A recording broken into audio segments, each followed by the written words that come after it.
어머님, 5억만 빌려주세요. 제발요. 어떻게 됐어? 쉽던데.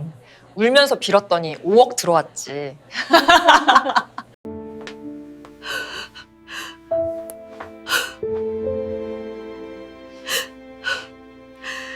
여러분, 제 이름은 이정순입니다. 40년 동안 새벽 4시 반에 국물을 우려내고 밤 11시에나 셔터를 내리며 손마디가 다 휘어지도록 일해온 국밥집 할머니죠. 평생을 바쳐 모은 제 전 재산은 정확히 5억 원이었습니다. 하지만 그 피 같은 5억 원은 제가 금쪽같이 아끼던 며느리의 하버드 학비라는 새빨간 거짓말에 산산조각 났습니다. 며느리는 제 앞에서 눈물을 쏟으며 어머님, 손주 인생이 달렸어요.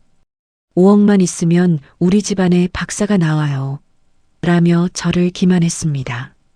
저는 그 눈물 뒤에 감춰진 뱀 같은 욕망을 보지 못한 채 제 노후를 통째로 넘겨줄 뻔했죠.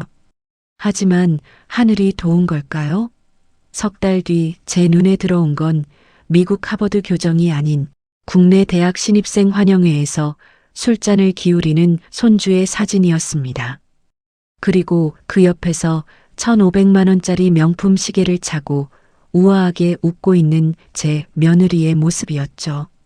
72년 인생에서 그렇게 눈앞이 캄캄했던 적은 처음이었습니다. 며느리에게 저는 그저 돈 꺼내기 쉬운 늙은 지갑일 뿐이었던 겁니다. 하지만 며느리는 하나만 알고 둘은 몰랐습니다. 제가 40년 동안 거친 시장 바닥에서 살아남은 진짜 독종이라는 사실을 말입니다. 저는 조용히 다짐했습니다. 그래, 내가 내 노후를 가로채려 했다면 나는 내 인생을 통째로 흔들어 주마. 며느리가 그 명품 시계를 차고 승전보를 울리고 있을 때 저는 이미 그녀의 숨통을 조일 치밀한 반격을 준비하고 있었습니다. 과연 저는 그 5억 원을 어떻게 지켜냈을까요? 그리고 시어머니를 머저리 취급하며 돈 잔치를 벌이던 며느리에게 어떤 피눈물, 나는 대가를 치르게 했을까요? 평생 일만 하던 할머니가 사기꾼 며느리를 어떻게 스스로 무너지게 했는지 그 통쾌한 복수극의 전말을 지금 바로 공개합니다. 시니어들의 솔직하고 리얼한 돈 이야기, 삶의 지혜와 사연을 나누는 금운사연 채널. 먼저 구독과 좋아요 꾹 눌러주세요. 지금 댓글로 현명한 구독자님의 귀한 조언과 따끔한 충고로 주인공에게 큰 가르침을 주세요. 오늘의 특별한 금운 이야기 지금 바로 시작합니다. 40년간 남편과 함께 뼈 빠지게 일군 식당 복례식당. 마지막 셔터를 내리던 날 복례 여사는 한참을 그 자리에 서 있었다. 기름 냄새와 땀 냄새가 뒤섞인 공간. 낡은 함석 간판에는 지난 세월의 고통과 희망이 얼룩처럼 배어 있었다. 만수 씨가 5년 전 세상을 떠난 뒤 이 식당은 복례 여사의 존재 증명 그 자체였다. 그녀는 매일 아픈 무릎을 끌고 일어났지만 단 한 번도 문을 닫고 싶다고 생각하지 않았다. 이 식당은 돈을 버는 곳이 아니라 자식들에게 짐이 되지 않을 권리를 증명하는 그녀의 노후 방패였기 때문이다. 아들 정우가 뒤에서 다가와 복례 여사의 어깨를 감쌌다. 자, 어머니. 이제 그만 들어가시죠. 다 끝났어요. 정우의 목소리에는 안도감이 섞여 있었다. 복례 여사는 알았다. 아들은 그녀가 힘든 노동에서 해방되기를 바라는 효심도 있었지만 그 뒤에는 노모가 혹시라도 쓰러져 간병의 짐을 안겨줄까봐 느끼는 불안감이 더 컸다는 것을. 복례 여사는 그 불안감의 실체를 똑똑히 알고 있었기에 식당을 팔기로 결정했다. 이 돈으로 자신은 독립적인 노인으로 남을 수 있었다. 마지막으로 식당 주방을 바라보았다. 만수 씨가 늘 쓰던 나무도마, 세월의 덮개가 앉은 낡은 냄비들. 남편의 목소리가 귓가에 맴돌았다. 이 식당, 당신 숨통이야. 나 죽어도 이 돈으로 당신 병원 가고 당신 먹고 싶은 거 먹어. 자식들한테 절대 손 벌리지 마. 그게 당신 존엄 지키는 길이야. 남편의 유언은 그녀의 삶을 지배하는 가장 강력한 경계심이었다.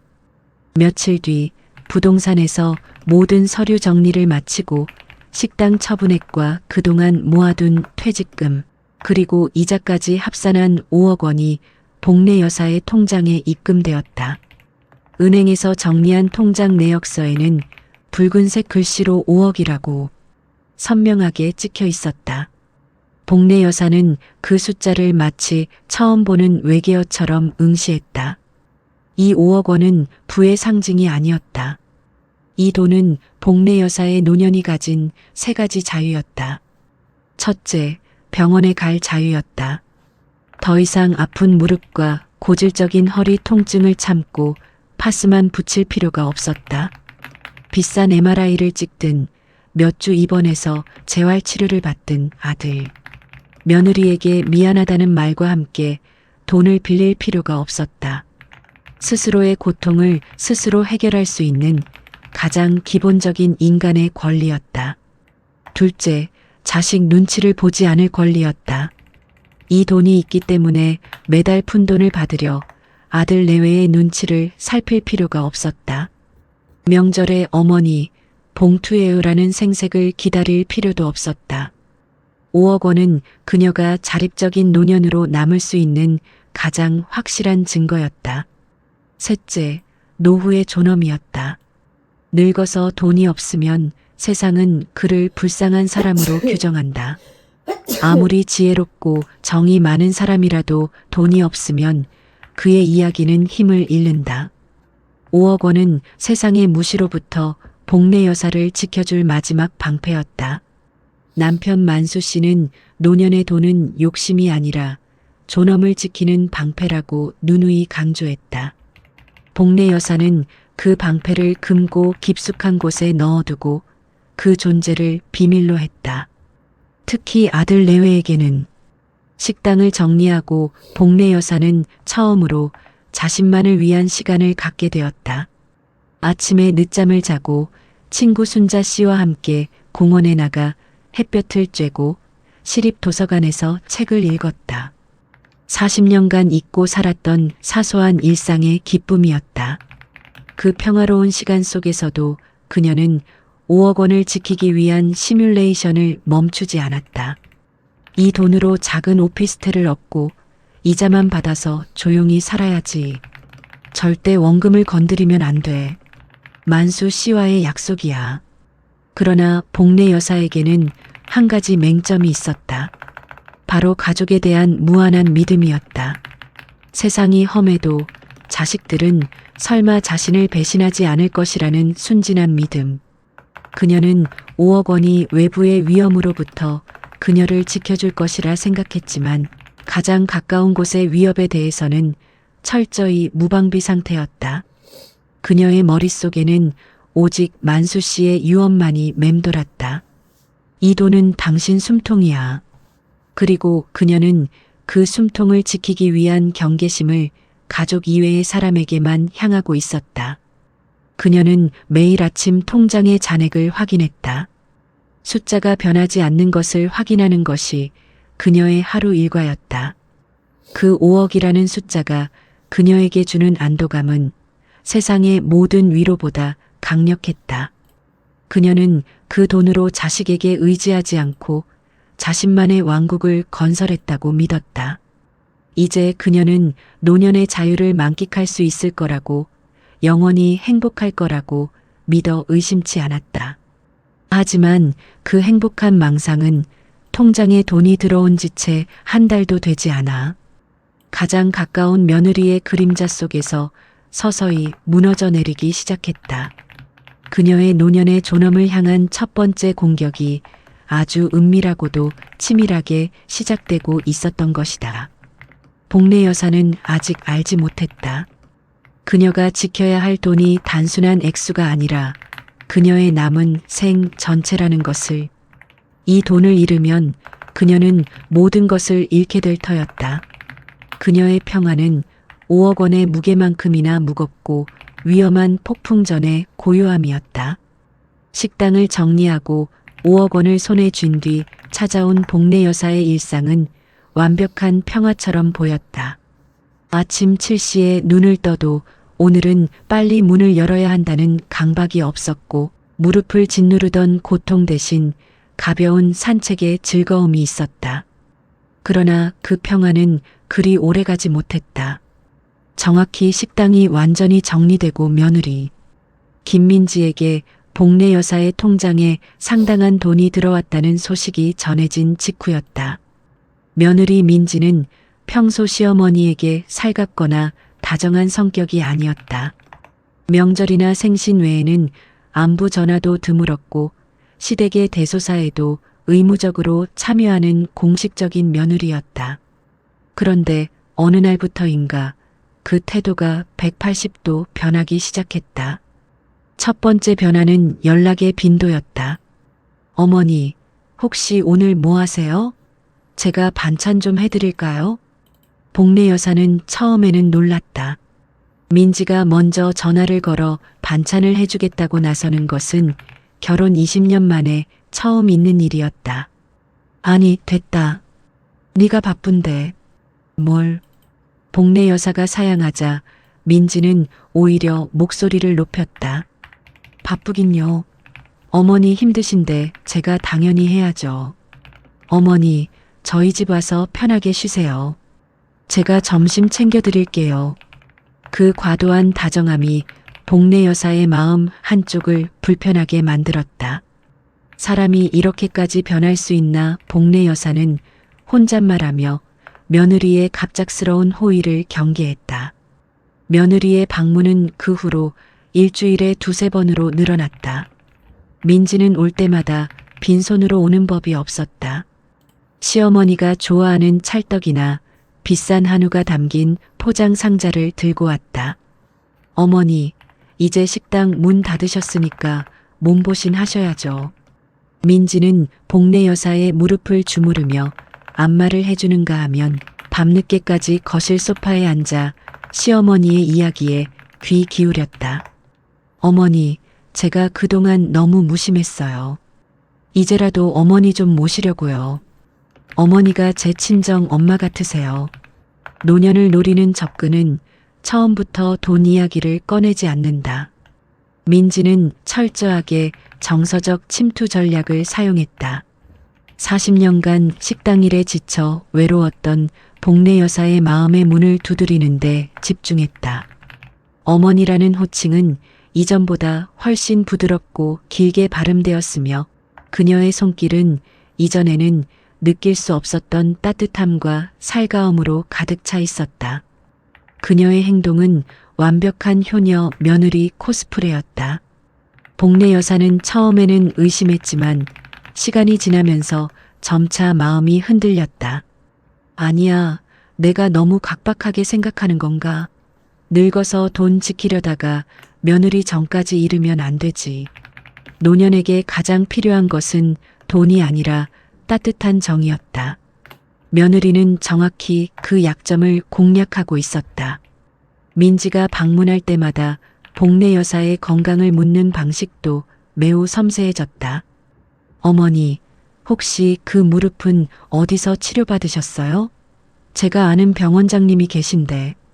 어머니, 이제 식당 처분하셨으니까 혹시 노후연금은 어떻게 관리하실 거예요? 저희가 봐드릴까요? 민지는 직접적으로 돈 이야기를 꺼내지 않았다. 대신 관리, 건강, 편안한 노후라는 단어를 사용하며 시어머니의 경제 상황 주변을 맴돌았다. 어느 날 복례 여사가 잠깐 은행에 다녀온 사실을 알고 민지는 깜짝 놀란 척했다. 어머니, 그 무릎으로 은행까지 가셨어요? 전화 한 통 하시지. 제가 대리인 등록해서 어머니 일 다 봐드릴게요. 요즘 보이스피싱도 많고 늙어서 누가 속이면 어떡해요. 제가 어머니 옆에서 지켜드려야죠. 민지의 말은 지극히 합리적이고 걱정하는 것처럼 들렸다. 하지만 복례 여사는 직감적으로 알 수 있었다. 이것은 호의가 아니라 신호다. 그녀의 돈을 통제하려는 첫 번째 단계의 신호. 복례 여사는 남편의 유언을 되새기며 며느리의 제안을 완곡하게 거절했다. 괜찮다. 나는 내 손으로 내 통장 관리하는 게 마음이 편해. 아직 늙어서 판단력 잃은 건 아니니까 염려 마라. 복례 여사가 선을 긋자 민지의 얼굴에 아주 미세하고 찰나의 순간 차가운 기운이 스쳐 지나갔다. 복례 여사는 그 모습을 놓치지 않았다. 하지만 민지는 포기하지 않았다. 그녀는 더 교묘한 방법, 감정 공유 방법을 사용했다. 아들 정우와의 소소한 불만, 육아의 어려움, 남편 회사의 험담 등을 복례 여사에게 털어놓으며 시어머니를 내 편으로 만드는 작업에 돌입했다. 어머니, 사실 정우 씨가 저한테 너무 무심해요. 어머니는 그래도 아버님께 사랑받으셨죠? 저는 왜 이럴까요? 며느리의 눈물 섞인 하소연은 복례 여사의 연민을 자극했다. 불쌍한 아이. 내가 너무 모질게 굴었나? 복례 여사의 마음속에 죄책감과 연민이라는 균열이 생기기 시작했다. 며느리의 접근은 마치 늪과 같았다. 과도한 친절과 스킨십, 그리고 정서적인 교류를 통해 복례 여사의 경계심이라는 굳건한 벽을 서서히 허물어뜨렸다. 복례 여사는 매일 밤 자신에게 물었다. 민지가 왜 저러는 걸까? 진심일까 아닐까? 진심이길 바라는 노년의 외로움이 며느리의 치밀한 정서, 침투를 이길 수 없었다. 노년이 가장 외로울 때 다가오는 따뜻함은 그 어떤 논리나 이성보다 강력한 무기였다. 이 과정에서 복례 여사는 민지에게 식당 정리 후 5억가량의 목돈이 생겼다는 사실을 구체적으로 말하지는 않았지만 민지는 이미 아들 정우를 통해 이 사실을 정확히 파악하고 있었다. 민지의 모든 호의와 다정함은 5억 원이라는 최종 목표를 향한 철저히 계산된 움직임이었던 것이다. 복례 여사는 자신이 40년간 지켜온 노년의 존엄이라는 방패를 며느리의 달콤한 속삭임 앞에서 서서히 내려놓고 있었다. 그녀는 알지 못했다. 이 과도한 다정함은 호의가 아니라 그녀의 노후를 강탈하기 위한 가장 잔인한 형태의 신호였다는 것을. 다음 방문 때 민지는 더 이상 관리나 건강 같은 간접적인 단어를 사용하지 않을 것이다. 그녀는 복례 여사의 가장 약한 고리를 붙잡고 5억 원을 직접적으로 요구하는 최종 단계로 돌입할 준비를 마쳤다. 복례 여사의 평화로운 일상은 이제 곧 며느리의 눈물극과 함께 산산조각 날 운명에 처해 있었다. 며느리 민지의 정서적 침투 작업은 2달 가까이 지속되었다. 복례 여사는 매일 이어지는 며느리의 다정함 앞에서 경계심의 끈을 놓을 수는 없었지만 마음속 깊은 곳에서 피어나는 외로움과 연민을 떨쳐낼 수 없었다. 설마 내 며느리가 나한테 악한 마음을 품겠어. 내가 너무 꼬아서 생각하는 걸 거야. 그러던 어느 날 민지의 방문은 이전과는 확연히 다른 분위기였다. 민지는 평소처럼 반찬통을 들고 왔지만 얼굴은 퉁퉁 부어 있었고 눈가는 붉게 충혈되어 있었다. 거실 소파에 앉자마자 민지는 울음을 터뜨렸다. 그 울음소리는 절제되지 않은 억눌려 있던 슬픔이 한꺼번에 터져 나오는 듯했다. 어머니, 제가 죽일 년입니다. 복례 여사는 깜짝 놀라 며느리를 진정시켰다. 아니, 민지야. 갑자기 왜 그래? 무슨 일이야? 정우가 또 속 썩였니? 복례 여사는 아들 정우를 탓했지만 민지는 고개를 세차게 저었다. 아니요, 어머니. 정우 씨 문제가 아니에요. 지훈이 문제예요. 우리 지훈이. 손주 지훈의 이름이 나오자 복례 여사의 심장이 철렁 내려앉았다. 지훈이는 복례 여사의 삶의 유일한 낙이었다. 유치원 앞에서 손을 흔들던 아이 열이 펄펄 끓을 때 없고 밤새 병원 응급실을 전전했던 날들. 그 모든 기억이 복례 여사의 가슴에 따뜻하게 남아 있었다. 손주에 대한 무조건적인 사랑은 복례 여사의 가장 강력하고도 가장 약한 고리였다. 민지는 흐느끼며 이야기를 시작했다. 어머니, 지훈이가 얼마 전에 하버드 대학교에 합격했어요. 복례 여사의 귀를 의심했다. 뭐, 하버드?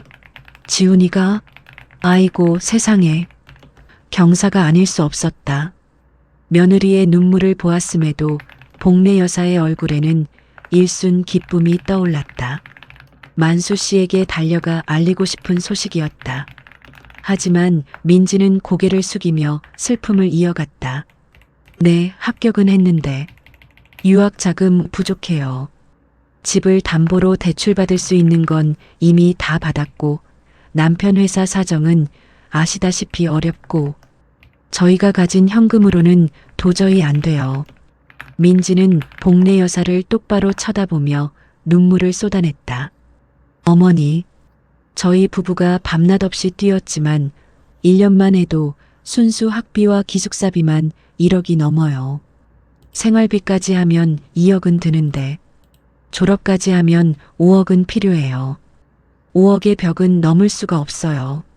그래서 지훈이가 유학을 포기한다고 해요. 유학 포기. 그 네 글자는 복례 여사의 가슴을 날카롭게 찔렀다. 며느리는 이것이 단순한 돈 문제가 아니라 손주의, 미래와 인생이 걸린 문제라는 점을 끊임없이 강조했다. 어머니, 지훈이가 밤마다 울어요. 자기 때문에 엄마 아빠가 고생하는 것도 미안하고 할머니께 죄송하다고 속삭이면서 울어요. 어머니가 식당 정리하시면서 힘드셨는데 자기 때문에 엄마, 아빠가 유학 자금 마련하느라 힘들어 하시는 것 같다고. 민지는 교묘하게 손주의 죄책감을 복례 여사에게 전이시켰다. 복례 여사는 자식들을 위해 고생한 것은 아깝지 않았지만 손주가 자신 때문에 꿈을 포기하고 죄책감에 시달린다는 사실은 견딜 수 없었다. 그녀는 과거의 따뜻했던 기억들을 떠올렸다. 지훈이가 유치원에서 그린 할머니와 나 그림 감기에 걸린 자신에게 쪼르르 달려와 손을 잡던 작은 손. 그 모든 기억이 민지의 눈물과 합쳐져 복례 여사의 이성적인 판단력을 마비시켰다. 혹시 내가 이 아이 인생을 막는 건 아닐까? 복례 여사의 머릿속을 죄책감이 채우기 시작했다. 5억 원은 그녀의 존엄을 지켜줄 방패였지만 손주의 미래를 막는 족쇄가 될 수도 있다는 끔찍한 생각이 들었다. 그녀가 40년간 지켜온 그 돈이 손주의 빛나는 미래를 가로막는 장애물이 되었다는 생각에 그녀는 자신이 세상에서 가장 잔인한 사람이 된 것만 같았다. 민지는 복례 여사가 흔들리는 것을 정확히 감지했다. 그녀는 복례 여사의 손을 잡고 눈물을 닦아주었다. 어머니, 제가 염치 없는 거 알아요. 하지만 어머니가 아니면 지훈이 인생은 끝이에요. 이 기회는 다시 오지 않아요. 단 5억 원 때문에. 어머니, 저희가 꼭 성공해서 어머니 노후까지 책임질게요. 제발이요. 지훈이를 살려주세요. 민지는 손주를 살려달라는 표현까지 사용하며 이 문제를 생존의 영역으로 끌어들였다. 복례 여사는 생각했다. 남편 만수 씨의 유언대로 이 돈은 그녀의 존엄을 지켜줄 것이다. 하지만 그 존엄이 손주의 미래를 짓밟는 대가로 얻어진다면 그 존엄이 무슨 소용이 있을까?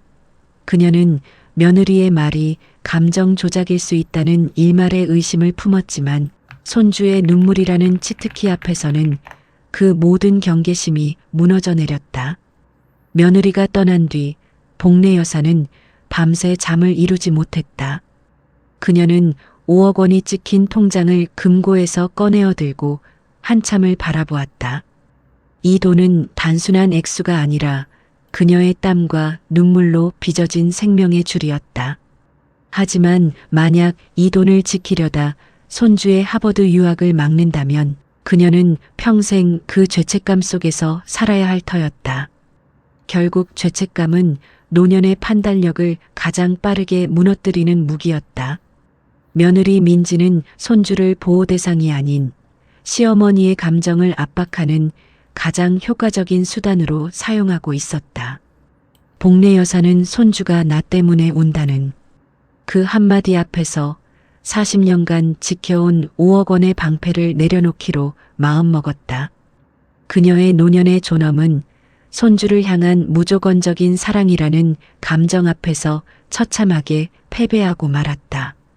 복례 여사는 다음 날 아침 며느리에게 전화를 걸었다. 그녀의 목소리는 떨렸지만 결연했다. 민지야, 알겠다. 돈 마련해 줄게. 지훈이 유학 보내야지. 복례 여사가 그 말을 하자 전화기 너머에서 며느리의 흐느낌이 멈추고 아주 짧은 순간 승리의 미소가 엿보이는 듯한 싸늘한 침묵이 흘렀다. 복례 여사는 그 침묵의 의미를 알지 못했다. 그녀의 머릿속에는 오직 손주 지훈이가 활짝 웃으며 하버드 캠퍼스를 걷는 행복한 미래만이 그려질 뿐이었다. 그녀는 아직 알지 못했다. 그녀의 돈이 손주의 유학이 아닌 며느리의 탐욕을 위한 도구로 사용될 것이라는 잔인한 진실을. 복례 여사가 며느리 민지에게 돈을 마련해 주겠다고 통보한 직후 아들 정우가 찾아왔다. 정우는 어머니의 결정을 이미 민지에게서 들은 듯했다. 복례 여사는 아들이 와서 고맙다고 하거나 적어도 상황을 설명해 주기를 바랐다. 하지만 정우의 태도는 매우 미묘하고 복잡했다. 그는 어머니에게 돈을 요구하지 않았다. 대신 그는 어머니의 선택을 존중하는 듯한 자세를 취했다. 어머니, 결정해 주셔서 감사합니다. 역시 어머니밖에 없어요. 정우는 어머니의 어깨를 주무르며 말했다. 복례 여사는 아들의 말투에서 진심으로 감사하는 마음보다는 해결되었다는 안도감을 더 크게 느꼈다. 복례 여사가 물었다. 정우야, 너는 이 일이 어떻게 생각하니? 하버드에 5억이 꼭 필요하니? 아들의 대답은 어머니의 가슴에 비수처럼 꽂혔다. 어머니, 저는 엄마 뜻대로 하시면 돼요. 정우는 눈을 피하며 말했다. 어머니가 이 돈을 노후에 꼭 쓰셔야겠다고 생각하면 저희가 어떻게든 다른 방법을 찾아봐야죠.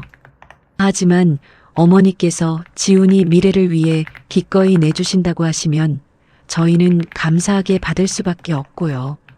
이 말은 겉으로는 어머니의 결정권을 존중하는 것처럼 들렸지만 실상은 가장 잔인한 형태의 책임 전가였다.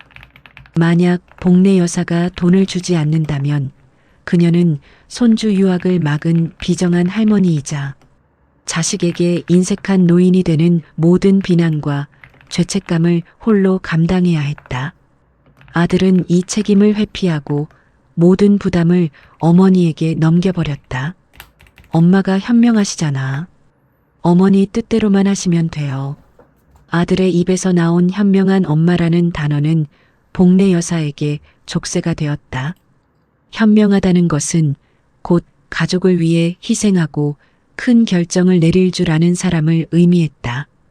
아들은 어머니가 그 굴레에서 벗어날 수 없다는 것을 본능적으로 알고 있었다. 복례 여사는 아들에게서 그토록 듣고 싶었던 말을 끝내 듣지 못했다. 엄마, 힘들게 모은 돈인데 저희가 욕심부려서 죄송해요.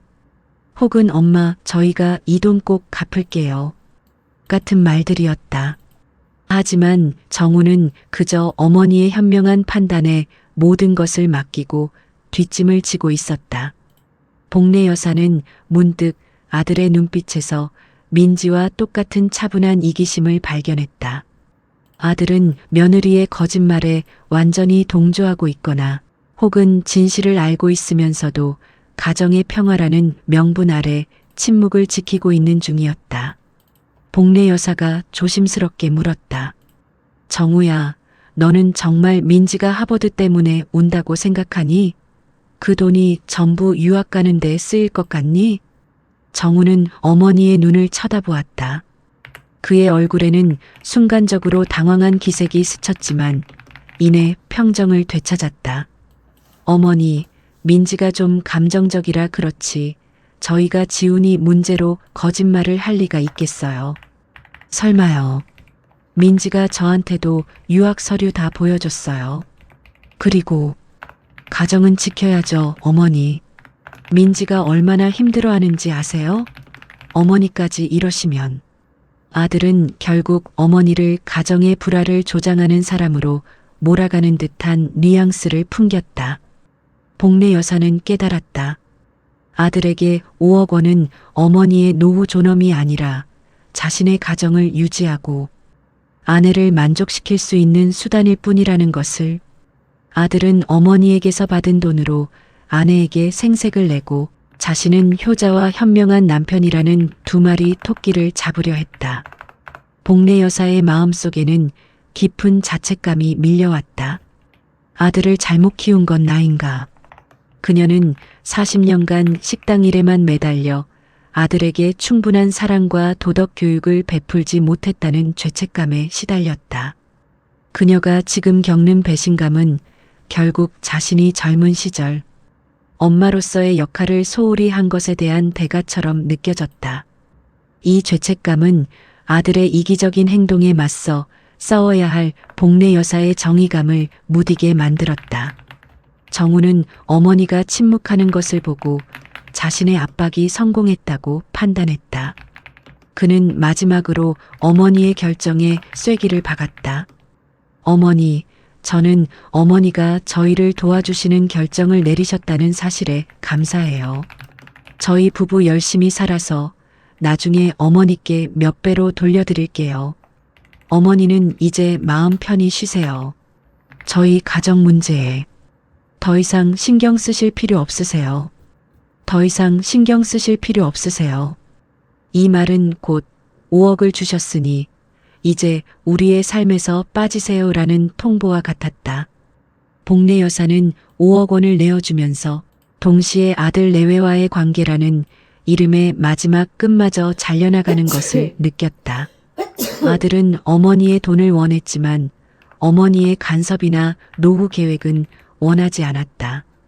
직접적인 요구보다 책임 전가가 더 잔인하다는 사실을 복례 여사는 뼈저리게 느꼈다. 만약 아들이 엄마 저희가 급해서 빌려주세요라고 했다면 차라리 쉬웠을 것이다. 그녀는 돈을 주지 않을 권리가 있었기 때문이다. 하지만 엄마 뜻대로 하세요라는 말은 내 뜻대로 해라. 단 그 결과는 내가 감당해라는 무언의 명령이었다. 복례 여사는 결국 5억 원을 이체하기로 결심했다. 이 돈은 노년의 존엄을 지키는 방패였지만 지금은 손주를 향한 죄책감과 아들의 무언의 압박을 견디지 못하고 무너져 내린 그녀의 패배의 증거가 되었다. 아들은 만족스러운 표정으로 집을 나섰다. 복례 여사는 거실 소파에 홀로 앉아 40년 전 식당을 시작하며 남편과 꿈꿨던 노후의 그림이 산산조각 나는 소리를 들었다. 그녀는 생각했다. 늙은 엄마의 돈은 언제든 자식들의 이기심 앞에서 방패를 내려놓아야 하는가. 그녀는 이 돈이 그녀의 마지막 존엄이었다는 것을 다시 한번 깨달았다. 하지만 그녀의 손에는 아직 며느리가 대수롭지 않게 서명했던 신탁 계약서가 남아 있었다. 그녀는 아직 포기하지 않았다. 아들 정우가 돌아간 뒤 복례 여사는 이체를 준비했다. 통장에 찍힌 5억 원이라는 숫자는 여전히 그녀의 심장을 짓눌렀지만 손주 지훈을 향한 죄책감과 아들의 무언의 압박에서 벗어나기 위한 유일한 탈출구처럼 느껴졌다. 그러나 복례 여사는 40년간 장사를 해오며 세상의 험한 풍파를 겪어온 노인이었다. 그녀의 직감은 며느리의 눈물극과 아들의 책임 전가 뒤에 더 큰 위험이 숨어 있음을 경고하고 있었다. 그녀는 돈을 주는 행위에 멈추지 않고 조건을 다는 행위를 선택했다. 이 돈은 단순한 증여가 아니라 손주를 위한 목적금임을 분명히 해야만 했다. 이것이 그녀의 마지막 경계심이었다. 복례 여사는 8개월 전 식당을 정리하기 시작할 무렵 만일의 사태에 대비해 친하게 지내던 변호사 친구 정은철에게 조언을 구하고 준비해둔 서류가 있었다. 바로 손주 학자금 목적 신탁 계약서였다. 당시 그녀는 자식에게 짐이 되지 않을 방법을 찾는다고만 했지 자식에게 돈을 뺏길까봐 두렵다고 말하지 못했다. 하지만 정 변호사는 노년의 불안감을 이해하고 어머님, 이 조항이 어머님을 지켜줄 겁니다라며 특정 문구가 삽입된 계약서를 만들어 주었다. 복례 여사는 금고에서 낡은 서류 봉투를 꺼냈다. 봉투 속에는 A사 용지 3장이 들어 있었다. 그녀는 이 서류를 며느리에게 보여주기로 결심했다. 노인은 무력하지 않다. 그녀는 눈물에 무너졌을지언정 경계심까지 무너뜨린 것은 아니었다. 며느리 민지가 이체 당일 복례 여사의 집으로 찾아왔다. 민지의 얼굴에는 긴장과 기대감이 교차하고 있었다. 5억 원이라는 거액이 마침내 손에 들어온다는 사실에 흥분한 기색이었다. 복례 여사는 거실 테이블에 앉아 잔액이 찍힌 통장과 함께 서류를 꺼내 놓았다. 민지야, 내 말대로 지훈이 유학 보내는데 이 돈 쓰마. 그런데 이건 내 노후 마지막 자금이야. 함부로 쓰면 안 돼. 민지는 고개를 연신 끄덕였다. 어머니, 염려 마세요. 저희가 어떻게든 유학 잘 보내서 꼭 성공시킬게요. 그러지 말고. 복례 여사는 민지의 말을 끊고 계약서를 테이블 중앙에 밀어놓았다. 이거 읽어보고 서명해야 해. 민지는 순간 당황한 듯 했지만 서류의 제목이 손자녀 학자금 목적, 신탁 계약서임을 확인하자 안도하는 표정을 지었다. 그녀는 복잡한 법률 용어와 작은 글씨들에 질색하며 서류를 대충 넘겨보았다. 그녀의 눈은 온통 5억이라는 숫자에만 고정되어 있었다. 그녀는 내용의 핵심이나 숨겨진 조항에는 전혀 관심이 없었다. 민지는 이 서류가 단순히 시어머니의 심리적 안정감을 위한 요식 행위일 뿐이라고 판단했다. 어머니, 뭐 이런 것까지. 저희를 못 믿으세요? 민지는 불쾌한 표정을 살짝 지었지만 이내 눈웃음으로 바꿨다. 하지만 어머니 마음 편하시다면 제가 당연히 서명해야죠. 민지는 마지막 페이지 하단에 서명을 휘갈겨 적었다. 이민지라는 이름이 삐뚤빼뚤하게 서류에 새겨졌다. 그녀는 서명을 끝내자마자 숨겨둔 질문을 던졌다. 어머니, 그럼 이제 이체해 주시면 될까요? 환율 때문에 빨리 보내야 해서요. 민지는 복례 여사가 이 서류에 심어둔 결정적인 복선에 대해 아무것도 묻지 않았다. 복례 여사는 민지의 조급함과 무관심을 보며 마음속으로 더욱 경계심을 굳혔다. 속지는 말자. 이건 나 자신과의 마지막 약속이었다. 복례 여사는 이 서류가 며느리에게는 가짜 방패처럼 보이게 만들었지만 사실은 노년의 마지막 안전장치이자 반격의 칼날임을 알고 있었다. 복례 여사는 침묵 속에서 스마트폰 뱅킹 앱을 열었다. 5억 원을 입력하는 그녀의 손은 미세하게 떨렸다. 그 숫자는 그녀의 40년 노동과 남편의 유언, 그리고 노년의 존엄이 응축된 무게였다. 보낸다. 복례 여사는 짧게 말했고 이체 완료 알림이 울렸다. 민지의 얼굴에 순간 환한 기쁨의 미소가 번졌다. 그 미소는 그녀가 그동안 보여주었던 순수한 며느리의 눈물과는 완전히 다른 승리자의 차가운 미소였다. 민지는 곧바로 휴대전화를 확인하며 입금을 재차 확인했다. 어머니, 정말 감사합니다. 지훈이가 어머니 은혜 잊지 않을 거예요. 그녀는 감사의 말을 쏟아냈지만 그 말에는 이전처럼 따뜻한 정서적 침투는 느껴지지 않았다. 5억 원이라는 목적이 달성되자 그녀의 모든 가면이 급히 벗겨지는 듯했다. 복례 여사는 그 모든 과정을 묵묵히 지켜봤다. 그녀는 준비된 노인은 쉽게 당하지 않는다는 확신을 다시 한번 되새겼다. 그녀가 지금은 돈을 내주었지만 그녀에게는 아직 법적인 안전장치가 남아 있었다. 그녀는 돈을 보낸 뒤에도 무력하지 않았다.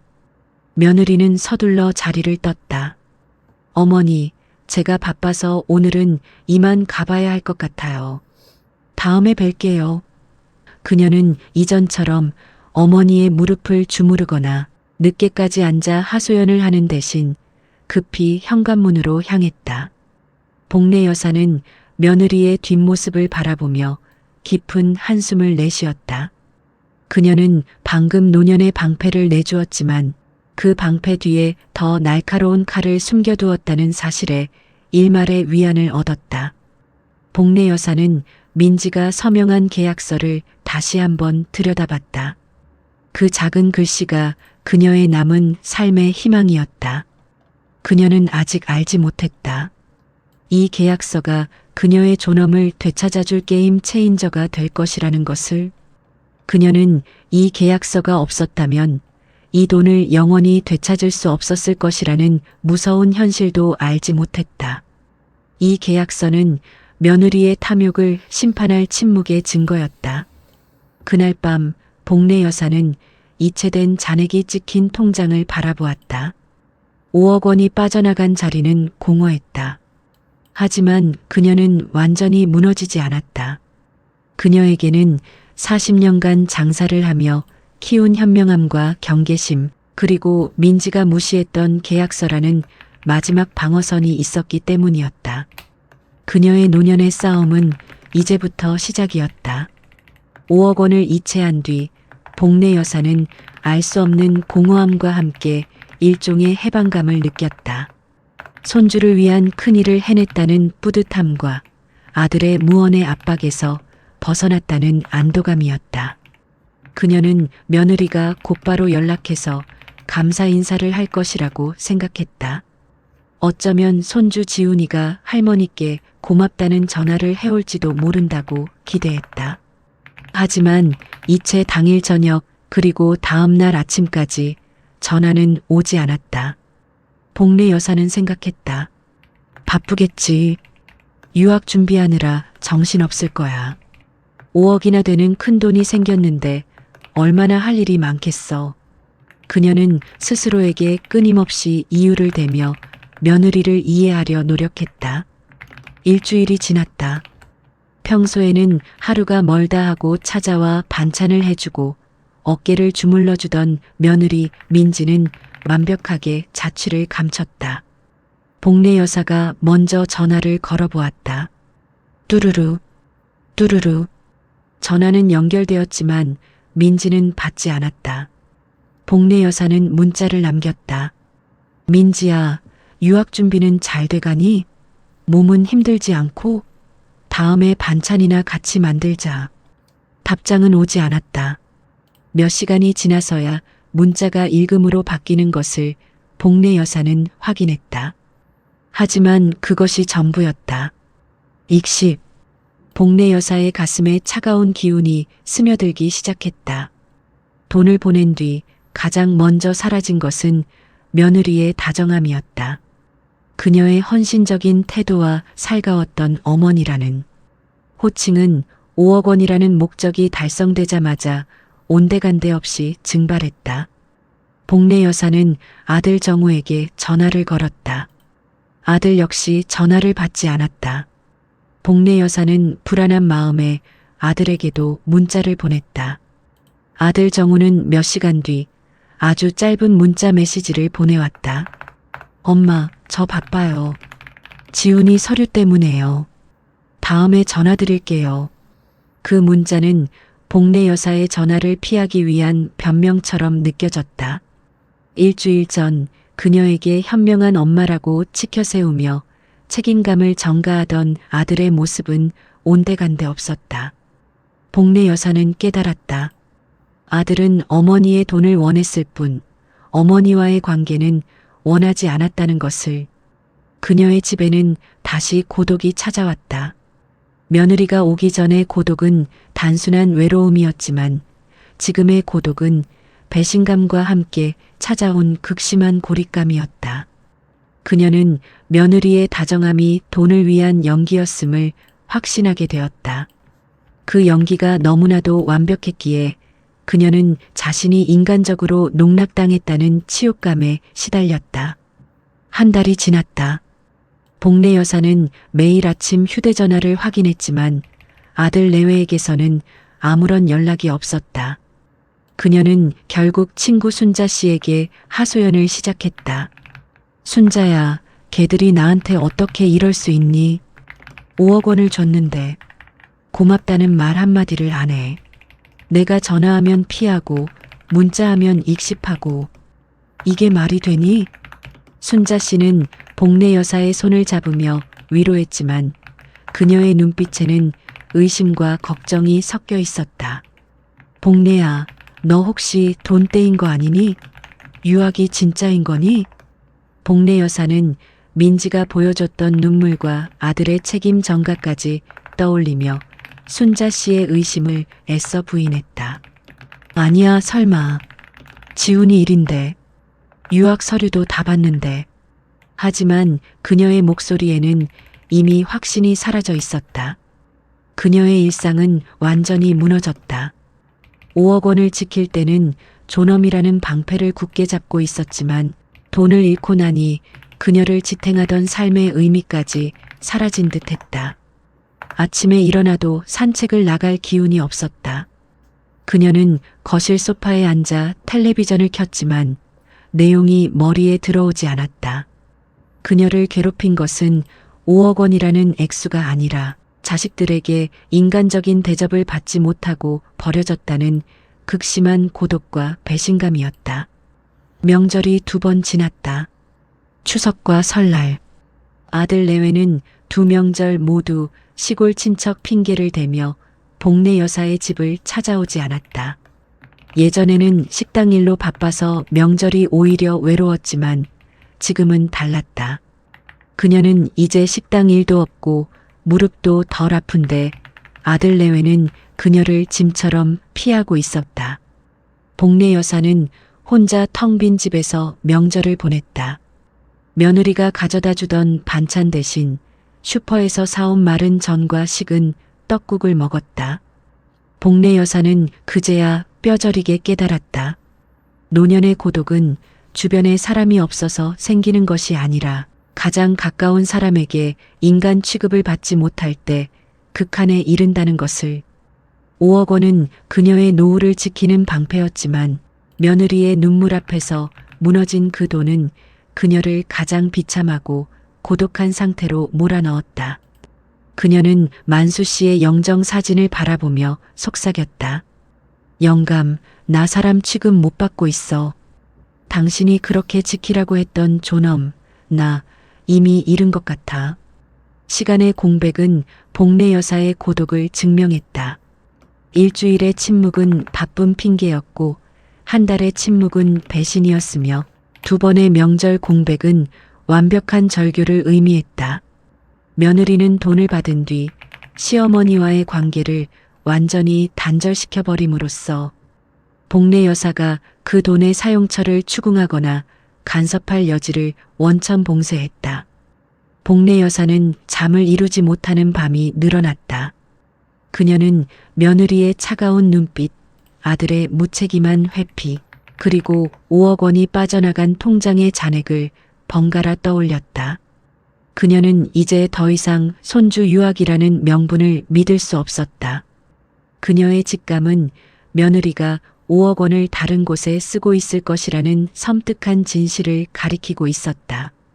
그녀는 고독에서 벗어나기 위해 무언가를 해야 했다. 잃어버린 5억 원보다 더 중요한 존엄을 되찾기 위한 움직임을 시작해야 했다. 그녀의 다음 행동은 며느리의 거짓말을 파헤치기 위한 정보 수집이었다. 그리고 그 정보는 그녀가 무심코 지나쳤던 동네 사람들의 수군거림 속에서 발견될 참이었다. 제시해 주신 노인은 SNS가 아니라 사람의 입으로 진실을 접한다.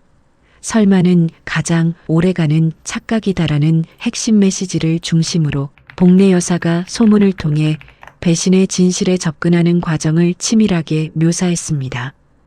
2번의 명절이 지나도록 아들 내외에게 연락 한 통 없자 복례 여사는 마침내 배신이라는 단어를 인정하기 시작했다.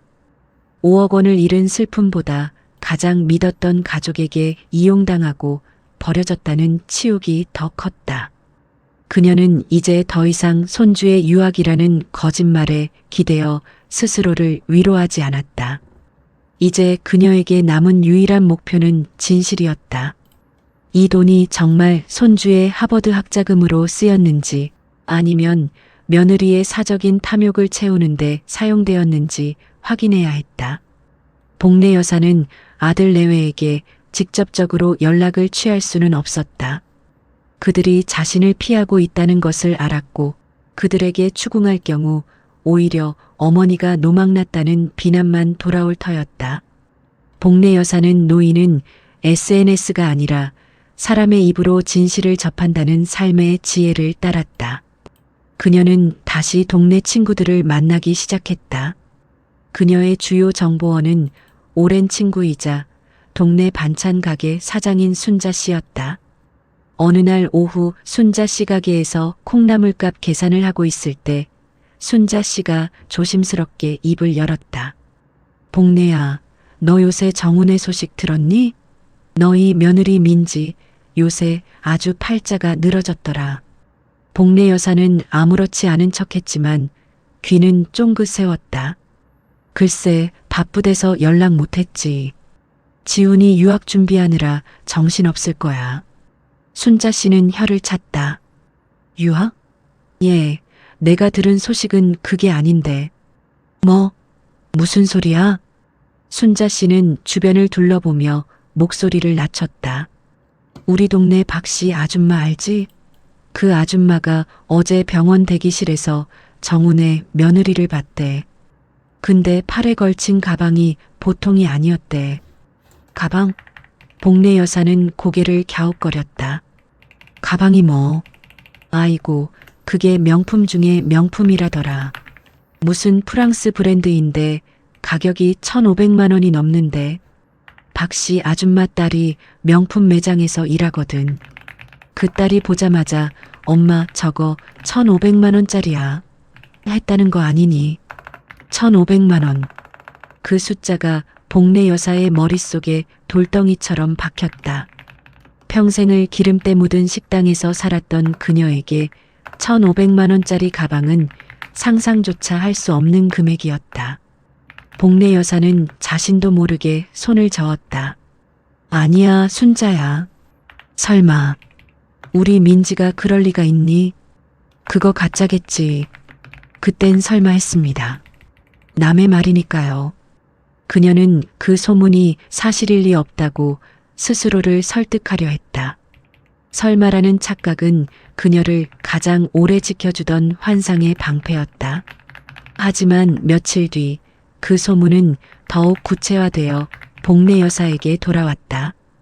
동네 미용실에서 머리를 하는 도중 미용사가 대화에 끼어들었다. 어머, 복례 씨. 정훈의 며느리 요즘 뭐한대요? 동네에서 다들 난리예요. 왜요? 그 가방 이야기요. 제가 아는 사모님 중 한 분이 그 가방을 직접 보셨대요. 민지 씨가 동네 모임에 들고 나왔는데 이게 바로 우리 시어머니가 손주 유학 가라고 주신 돈으로 산 거다라고 자랑 비슷하게 말했다는 거예요. 복례 여사의 심장이 내려앉았다. 손주 유학 가라고 준 돈으로 산 가방? 그리고 그 금액이 1,500만 원?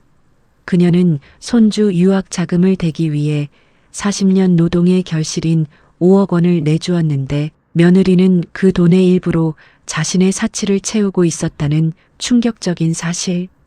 미용사는 계속했다. 그리고 더 놀라운 건 뭔지 알아요? 그 가방이 정훈의 전셋집 보증금보다 비싸다더라는 소문이 돌아요. 민지 씨가 평소 명품 욕심이 많았는데 시어머니 돈이 생기자마자 그걸 제일 먼저 샀다고 다들 수군거려요. 전셋집 보증금보다 비싼 가방. 이 구체적인 비교는 복례 여사의 이성적인 판단을 완전히 깨부쉈다. 그녀는 그제야 깨달았다. 며느리가 그토록 흘렸던 눈물, 아들이 그토록 회피했던 책임 전가, 그리고 명절에 찾아오지 않았던 모든 이유가 이 1,500만 원짜리 가방과 5억 원의 사적 유용에서 비롯된 것이라는 잔인한 진실을. 설마는 이제 더 이상 통하지 않았다. 복례 여사의 뺨을 때린 것은 며느리의 행동이 아니라 그녀 스스로가 외면하려 했던 진실이었다. 그녀는 며느리의 거짓말에 속은 것이 아니라 가족은 나를 배신하지 않을 것이라는 믿음에 갇혀 진실을 보지 않으려 했던 것이다. 복례 여사는 미용실 의자에서 간신히 일어났다. 다리가 후들거렸다. 그녀의 손은 주먹을 쥐고 있었다. 손톱이 손바닥을 파고들었지만 그녀는 고통을 느끼지 못했다. 그녀의 내면은 끓어오르는 분노와 손주의 미래를 막을까? 두렵다는 이유로 5억을 내준 스스로에 대한 자책감으로 가득 찼다. 그녀는 소문을 통해 진실의 단서만 얻었을 뿐 결정적인 증거는 아직 확보하지 못했다. 며느리가 유학 자금을 유용했다는 증거. 그녀는 당장 며느리에게 달려가 따지고 싶었지만 40년 장사로 단련된 그녀의 이성은 경고했다. 감정적으로 대응하면 모든 것을 잃는다. 복례 여사는 집으로 돌아와 5억 원이 빠져나간 통장 내역을 다시 보았다. 며느리가 이 돈을 개인적으로 사용했다면 손주 지훈이는 유학을 가지 않았을 것이다. 유학 준비로 바쁘다던 아들 내외의 핑계는 이제 더 이상 통하지 않았다. 복례 여사는 휴대전화를 들었다. 그녀가 할 일은 단 하나였다. 손주 지훈의 상황을 직접 확인하는 것. 그녀는 며느리의 1,500만 원짜리 가방 소문보다 더 강력하고 명확한 거짓말의 최종 증거를 찾아내야 했다. 그 증거만이 그녀의 존엄을 되찾아줄 유일한 무기가 될 터였다. 그녀는 검색창에 손주 지훈의 이름 석자를 떨리는 손으로 입력했다. 그녀의 심장은 쿵쾅거렸다. 이 검색 결과는 그녀의 노후를 완전히 뒤바꿀 혹은 그녀의 남은 삶을 영원한 절망 속으로 몰아넣을 최후의 심판이 될 것이었다. 그녀의 노년의 싸움은 이제 소문이라는 안개를 걷고 냉정한 진실이라는 영역으로 진입했다. 복례 여사는 집에 돌아오자마자 무거운 몸을 이끌고 컴퓨터 앞에 앉았다. 그녀의 손은 소문 때문에 떨리는 것이 아니었다. 그것은 진실을 확인해야 한다는 강렬한 의지에서 오는 떨림이었다. 그녀는 며느리의 1,500만 원짜리 가방 소문보다 더 확실한 거짓말의 최종 증거를 찾아야 했다. 그 증거는 바로 손주 지훈이의 현재 위치였다. 그녀는 떨리는 손으로 인터넷 검색창에 손주 김지훈의 이름과 하버드라는 키워드를 입력했다. 만약 유학이 사실이라면 하버드 입학 관련 기사나 동창회 소식, 최소한 출국 관련 정보라도 나와야 했다. 하지만 검색 결과는 아무것도 나오지 않았다. 완벽한 공백이었다. 유학 준비로 바쁘다던 아들 내외의 말과는 달리 지훈이의 이름은 인터넷 세상 어디에서도 하버드와 연결되어 있지 않았다. 복례 여사는 숨을 들이켰다. 그녀는 이제 마지막 남은 방법, 손주 지훈이의 SNS를 확인해야 했다. 며느리 민지는 복례 여사가 SNS를 할 줄 모른다고 생각했겠지만 복례 여사는 몇 년 전 순자 씨에게 배워 몰래 손주들의 근황을 훔쳐보곤 했다. 지훈이의 SNS 계정은 비공개였지만 복례 여사는 이미 팔로우 요청이 수락되어 있었다. 스크롤을 내리기 시작했다. 지훈이는 평소 사진을 잘 올리지 않는 과묵한 아이였다. 하지만 최근 한 달 사이에 몇 개의 게시물이 올라와 있었다. 첫 번째 사진은 단체 사진이었다. 20명 남짓한 젊은 학생들이 술잔을 들고 활짝 웃고 있었다. 배경에는 화려한 풍선 장식과 함께 시대학교 신입생 환영회라고 적힌 현수막이 걸려 있었다. 복례 여사의 눈이 크게 뜨였다. 시대학교. 그녀의 집에서 지하철로 1시간 거리에 있는 평범한 국내 대학이었다. 하버드가 아니었다. 두 번째 게시물은 캠퍼스 정문 앞에서 찍은 지훈이의 셀카였다. 맑은 가을 햇살 아래 지훈이는 교복이 아닌 사복 차림으로 서 있었다. 사진 아래에는 짧은 글이 적혀 있었다. 유학 포기하고 한국에서 열심히 살기로 했습니다. 동기들 너무 좋고 시대에서 꿈 펼쳐보겠습니다. 다들 응원해주세요. 유학 포기. 그 네 글자가 복례 여사의 가슴을 찢어놓았다. 유학을 포기한 것이 아니라 유학 자체가 처음부터 없었다. 며느리 민지는 손주가 하버드에 합격했지만 돈 때문에 온다는 완벽한 거짓말로 5억 원을 가져간 것이다. 시대에 입학한 지훈이는 5억 원이라는 거금이 필요하지 않았다. 복례 여사는 휴대전화를 손에서 놓쳤다. 폰이 딱딱한 장판 바닥에 떨어져 큰 소리를 냈지만 그녀는 소리를 듣지 못했다. 그녀의 머릿속은 며느리의 눈물, 아들의 회피, 그리고 5억 원이 빠져나간 통장 잔액의 숫자만이 맴돌았다. 그 순간 복례 여사에게 찾아온 감정은 분노가 아니었다. 그것은 극한의 허탈함이었다. 40년간 지켜온 돈을 잃었지만 더 끔찍한 것은 자식과 며느리, 손주까지 모두 자신을 기만했다는 사실이었다. 며느리가 1,500만 원짜리 가방을 샀다는 소문을 들었을 때는 분노했지만 이제는 모든 것이 너무 명확해져서 오히려 기운이 쭉 빠져나가는 느낌이었다. 그녀는 조용히 중얼거렸다. 그래, 내가 속았구나. 그 목소리는 너무나 낮고 건조해서 그녀 자신도 겨우 들을 수 있을 정도였다.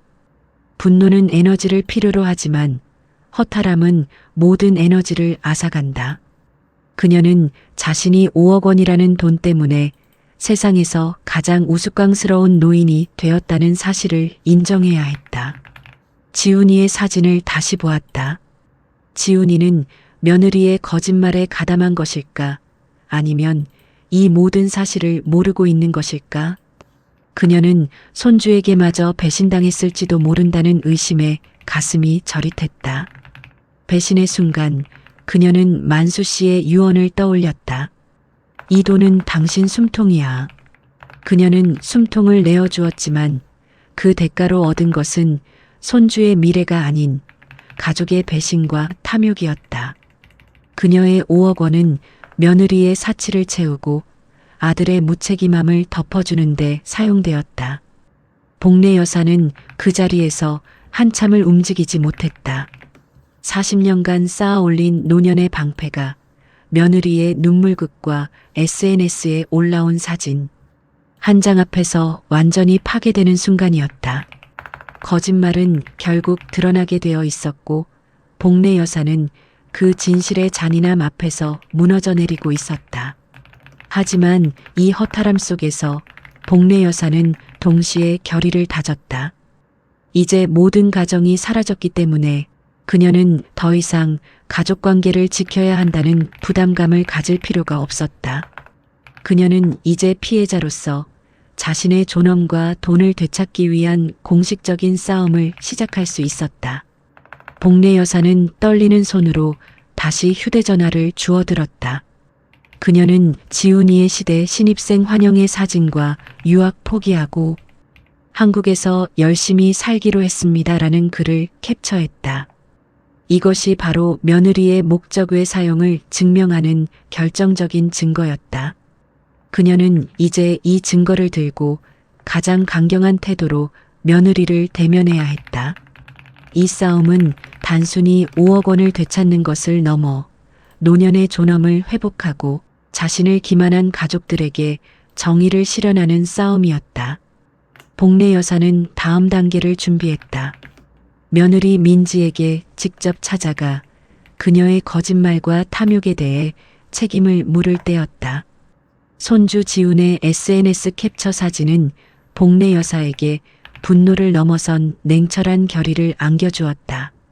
그녀는 더 이상 며느리의 눈물이나 아들의 핑계에 휘둘리지 않았다. 이제 그녀는 증거를 가진 자였다. 복례 여사는 며느리 민지에게 전화했다. 민지야, 오늘 저녁에 엄마 집으로 잠깐 와라. 할 이야기가 있다. 복례 여사의 목소리는 떨리지 않았고 며느리에게 다정했던 이전과는 달리 권위를 담고 있었다. 민지는 시어머니의 목소리에서 예사롭지 않은 기운을 감지했지만 여전히 자신만만했다. 그녀는 시어머니가 돈을 이미 증여했고 나이 든 노인이 소송까지 갈 용기가 없으리라 확신하고 있었다. 민지는 저녁 식사 후 복례 여사의 집을 찾아왔다. 거실 소파에 마주 앉은 순간 민지는 예전처럼 살갑게 인사하지 않았다. 그녀는 불안했지만 그 불안을 냉소적인 표정으로 감추었다. 복례 여사는 길게 말하지 않았다. 그녀는 테이블 위에 휴대전화를 내려놓고 지훈이의 시대 신입생 환영회 단체 사진과 유학 포기하고 한국에서 열심히 살기로 했습니다라는 문구가 담긴 SNS 캡처 화면을 민지 쪽으로 밀어놓았다. 민지는 사진을 보자마자 얼굴이 흙빛으로 변했다. 그녀의 눈동자가 흔들렸고 입술이 파르르 떨렸다. 그녀의 가장 완벽했던 거짓말이 허무하게 무너지는 순간이었다. 복례 여사는 침묵 속에서 며느리의 반응을 기다렸다. 잠시 후 민지는 떨리는 손으로 물컵을 집어들었지만 곧 평정을 되찾았다. 그녀는 복례 여사가 예상했던 것처럼 울거나 고함을 지르거나 변명하지 않았다. 대신 그녀는 아주 담담하고 차가운 톤으로 진실을 인정했다. 네, 맞아요, 어머니. 지훈이 하버드 안 갔어요. 시대 갔어요. 처음부터 유학 계획은 없었어요. 복례 여사는 며느리의 그 담담함에 오히려 섬뜩함을 느꼈다. 그녀는 분노를 표출하기보다는 마치 날씨를 이야기하듯 태연하게 진실을 털어놓았다. 이 침착함은 복례 여사가 그동안 겪었던 모든 배신감보다 더욱 잔인한 폭력이었다. 넌 어떻게 나한테, 내 시어머니한테 그렇게 뻔뻔하게 거짓말을 할 수 있니? 내가 40년 동안 땀 흘려 모은 돈이야. 그 돈이 내 노후의 존엄이라고. 복례 여사는 목소리를 높였지만 민지는 고요했다. 악역은 감정을 드러내지 않았다. 어머니, 죄송하다는 말은 안 하겠습니다. 하지만 저도 할 말은 있어요. 민지는 등을 소파에 기대고 복례 여사를 똑바로 쳐다봤다. 어머니, 가족끼리는 그런 거 따지는 거 아니잖아요. 민지의 논리는 뻔뻔했다. 어차피 노후에 쓰실 돈 저희가 먼저 쓴다고 해서 뭐가 문제예요? 5억이라는 돈이 지금 지훈이한테 쓰이지 못하면 나중에 저희가 힘들 때 어머니 간병비로 들어가거나 혹은 어머니가 돌아가신 뒤에 상속세로 나가야 할 돈이에요. 저희가 지금 유학 자금으로 썼든 아니면 저희 사업 미천으로 썼든 어머니 돈이지만 이제 우리 가족의 돈이죠.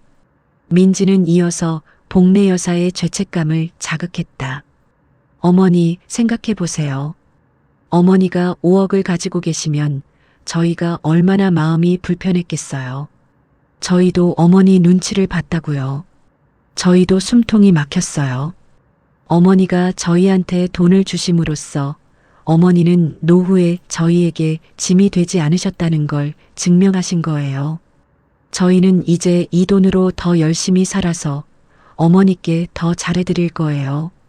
더 잘해드릴 거예요.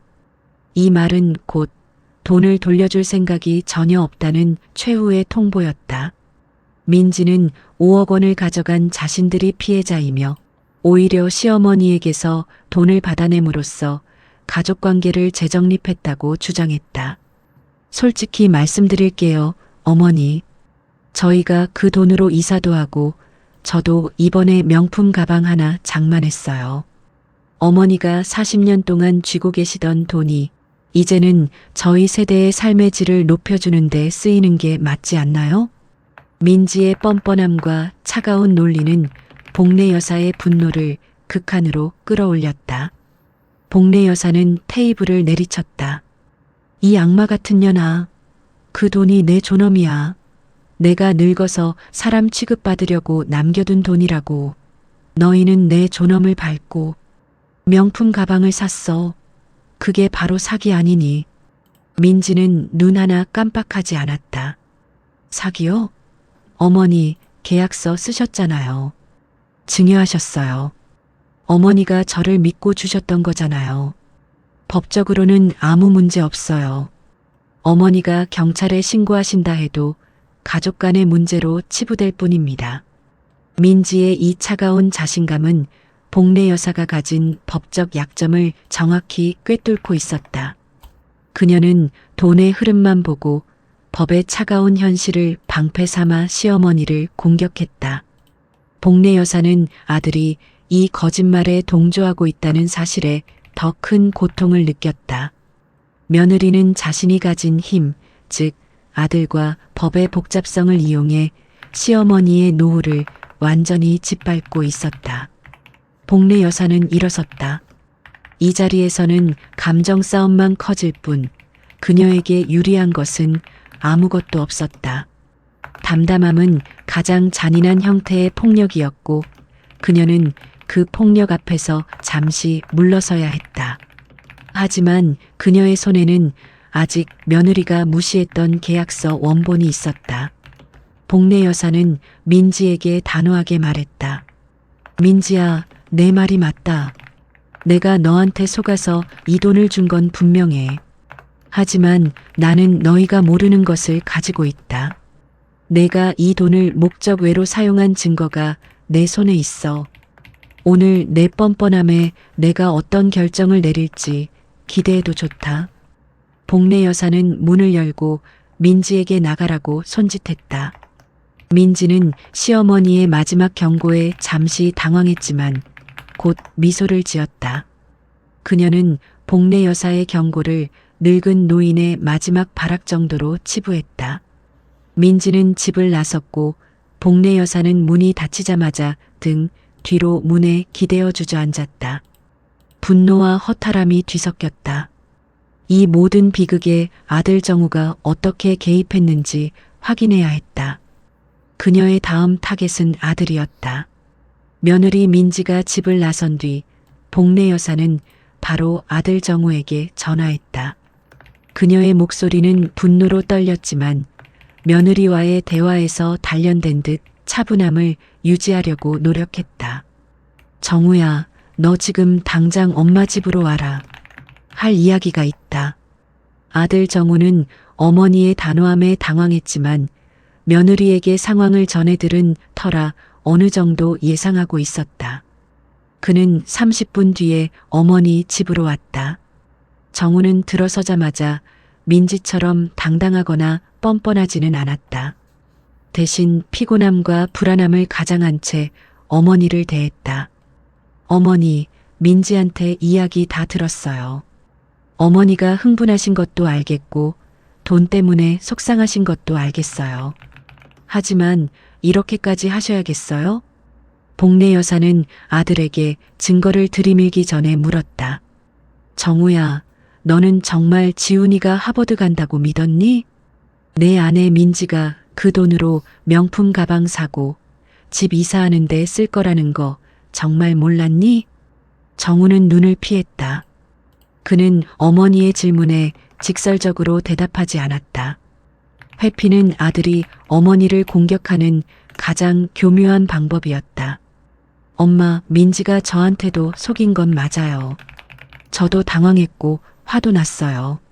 하지만 이제 와서 어쩌겠어요? 돈은 이미 나갔고 민지는 지금 어머니와의 관계가 깨질까봐 불안해하고 있어요. 어머니가 참고 넘어가 주셔야죠. 복례 여사의 귀를 의심했다. 아들은 자신을 속인 며느리를 감싸며 오히려 피해자인 어머니에게 참고 넘어가라고 강요했다. 내가 왜 참아야 하니? 내가 왜? 그 돈이 내 존엄이야. 내가 늙어서 사람 취급받으려고 남겨둔 마지막 숨통이라고. 복례 여사의 목소리가 떨렸다. 정우는 어머니의 감정적인 호소에 전혀 공감하지 않았다. 그의 관심은 오직 자신의 가정을 지키는 것에만 있었다. 어머니, 진정하세요. 흥분하시면 건강만 나빠져요.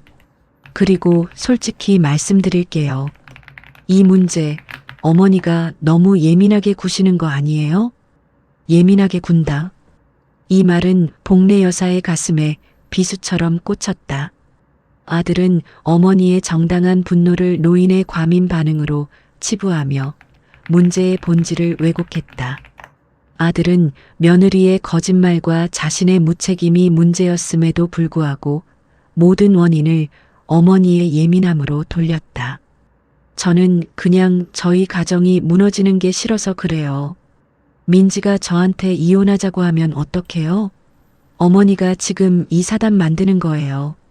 어머니 때문에 저희 가정이 깨지면 어머니는 지훈이까지 잃게 되시는 거예요.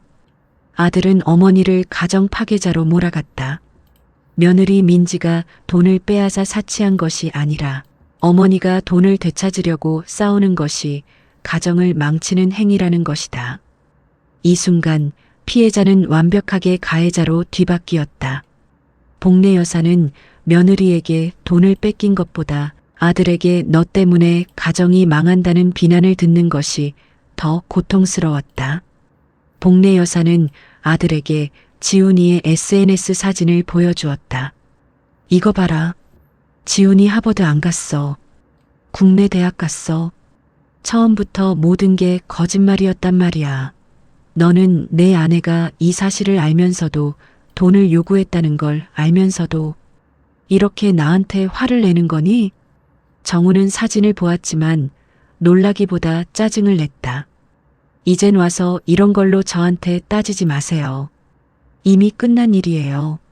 민지가 순간 욕심낸 건 알지만 어머니도 이 돈 없이 사실 수 있는 거잖아요. 이 돈 없이 사실 수 있는 거잖아요.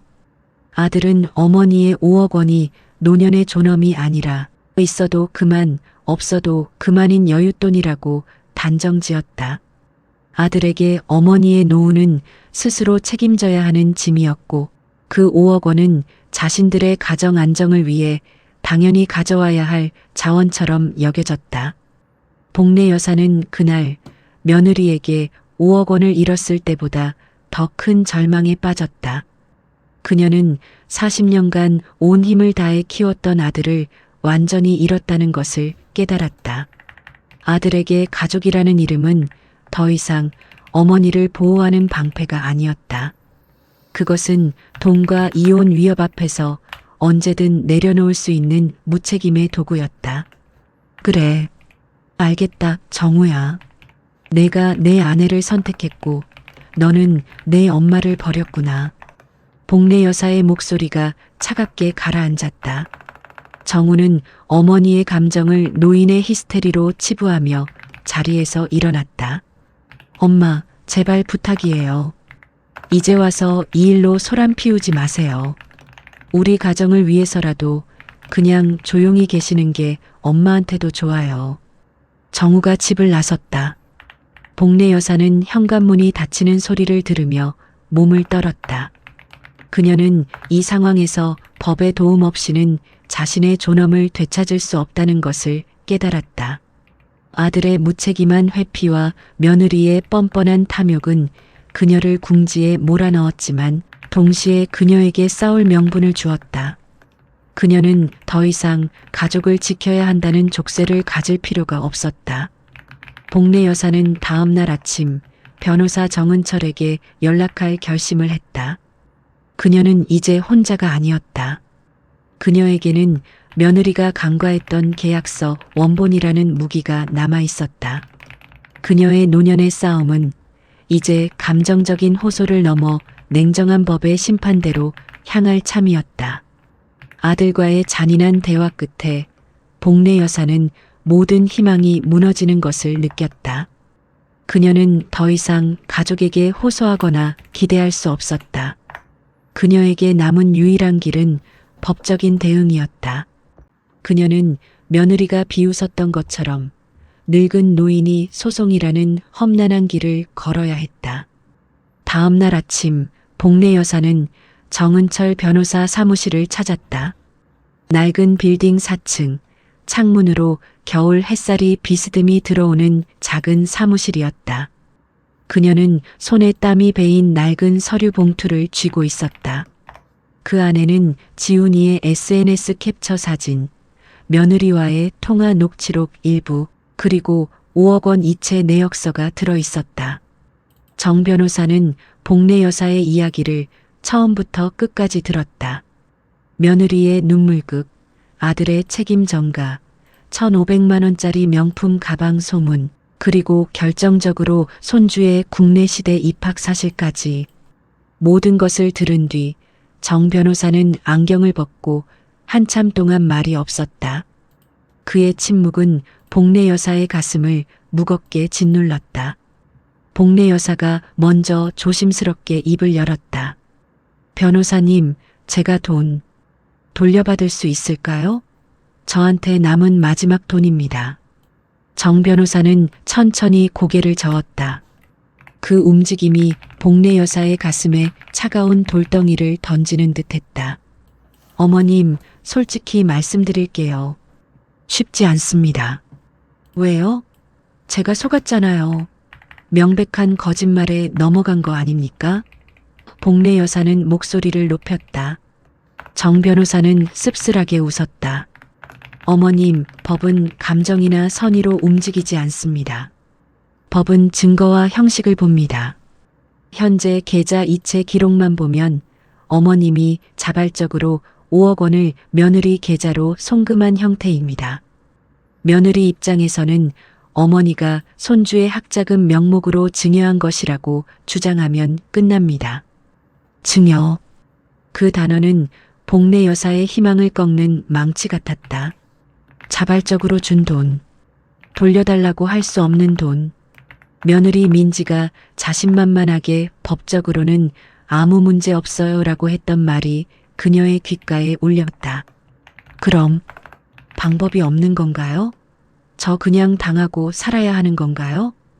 복례 여사의 눈가에 눈물이 고였다. 정 변호사는 잠시 뜸을 들였다. 소송을 할 수는 있습니다. 사기죄로 고소하거나 민사소송으로 부당이득 반환을 청구할 수 있습니다. 며느리가 하버드 유학이라는 허위 사실을 이용해 돈을 가져갔으니 민사적으로는 승소 가능성이 없는 것은 아닙니다. 하지만요? 변호사님, 어머님, 이 나이의 소송은 돈보다 먼저 마음을 잃게 됩니다. 정 변호사는 책상 위 서류를 정리하며 냉정한 현실을 이야기했다. 재판은 최소 1년, 길면 23년까지 걸립니다. 그 시간 동안 어머님은 계속 이 고통스러운 일을 떠올리셔야 해요. 매번 법정에 나가서 아들과 며느리를 상대로 싸워야 합니다. 내가 왜 이 돈을 줬는지를 증명해야 하고 며느리가 나를 어떻게 속였는지를 온 동네 사람들에게 알리는 꼴이 됩니다. 싸우는 과정 자체가 또 다른 상처가 됩니다. 복례 여사는 손을 떨었다. 72세의 나이에 아들과 며느리를 상대로 소송을 건다. 주변의 시선, 가족 내부의 비난, 그리고 매번 법정에 서서 그들의 뻔뻔한 얼굴을 봐야 하는 고통. 그녀는 그 과정을 버틸 자신이 없었다. 법은 노년에게 항상 친절하지 않았다. 돈을 되찾더라도 그 과정에서 잃게 되는 평화와 관계의 상실이 더 클 수 있다는 경고였다. 그리고 이기더라도 가족 관계는 완전히 끝납니다. 아드님과도 손주와도 복구가 불가능할 정도의 상처가 남을 겁니다. 복례 여사는 창밖을 바라봤다. 햇살은 따뜻했지만 그녀의 마음은 한겨울이었다. 이미 아들은 자신을 버렸고 며느리는 자신의 존엄을 짓밟았다. 이미 끝난 관계가 아닌가. 하지만 법적 절연이라는 확정은 또 다른 종류의 고통이었다. 정 변호사는 복례 여사의 무력감을 읽었다. 그는 마지막으로 질문했다. 어머님, 혹시 돈 보내실 때 며느리한테 서류 같은 거 받으신 거 없으세요? 차용증이라든가 아니면 돈의 목적을 명시한 계약서 같은 거요. 아주 사소한 거라도 좋습니다. 복례 여사는 절망 속에서 문득 이체 직전에 며느리에게 서명하게 했던 그 서류가 떠올랐다. 며느리가 대수롭지 않게 여겨 휘갈겨 서명했던 그 A사 용지 3장. 8개월 전 정 변호사가 이 조항이 어머님을 지켜줄 겁니다라고 했던 그 말도 희미하게 떠올랐다. 그녀는 떨리는 손으로 가방 깊숙한 곳에 넣어두었던 며느리가 서명한 손자녀 학자금 목적, 신탁 계약서 원본을 꺼냈다. 이거요. 이게 혹시 도움이 될까요? 변호사님이 만들어주신 거잖아요. 정 변호사는 서류를 받아들었다. 그는 처음에 시큰둥하게 서류를 훑었다. 하지만 첫 페이지를 넘기고 2번째 페이지에서 멈칫하더니 3번째 페이지로 넘어갔을 때 그의 표정은 완전히 바뀌었다. 그의 눈이 빠르게 특정 문장을 훑더니 희미한 미소가 입가에 번지기 시작했다. 절망에 잠겨있던 복례 여사에게 마침내 작은 희망의 빛이 비추기 시작했다. 정은철 변호사의 표정이 변했다. 절망에 잠겨있던 복례 여사에게는 그 작은 표정 변화가 세상의 모든 희망처럼 느껴졌다.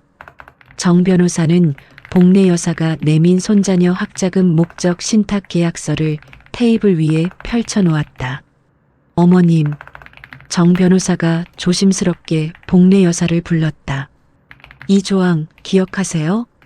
그가 손가락으로 가리킨 곳을 복례 여사가 들여다봤다. 작은 글씨로 빼곡히 적힌 법률 문장들 사이에 굵게 밑줄이 그어진 한 줄이 있었다. 본 증여금은 수중자의 민지의 손자녀 김지훈 학자금 용도로만 사용되어야 하며 목적 외 사용 시 증여자는 즉시 증여를 취소하고 원금 전액의 반환을 청구할 수 있다.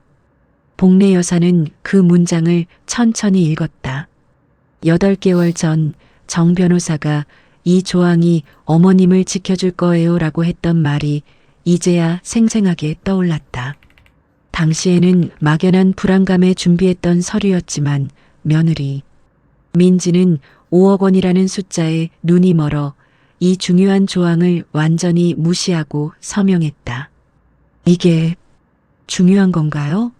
며느리는 그냥 대충 보고 사인했어요. 복례 여사의 목소리가 떨렸다. 정 변호사의 얼굴에 희미한 미소가 번졌다. 어머님, 이건 게임 체인저입니다. 어머님은 40년 노동의 결실인 5억 원을 잃을 뻔하셨지만 이 서류 덕분에 상황이 완전히 달라졌어요. 정 변호사는 펜을 들고 해당 조항을 다시 한번 짚었다.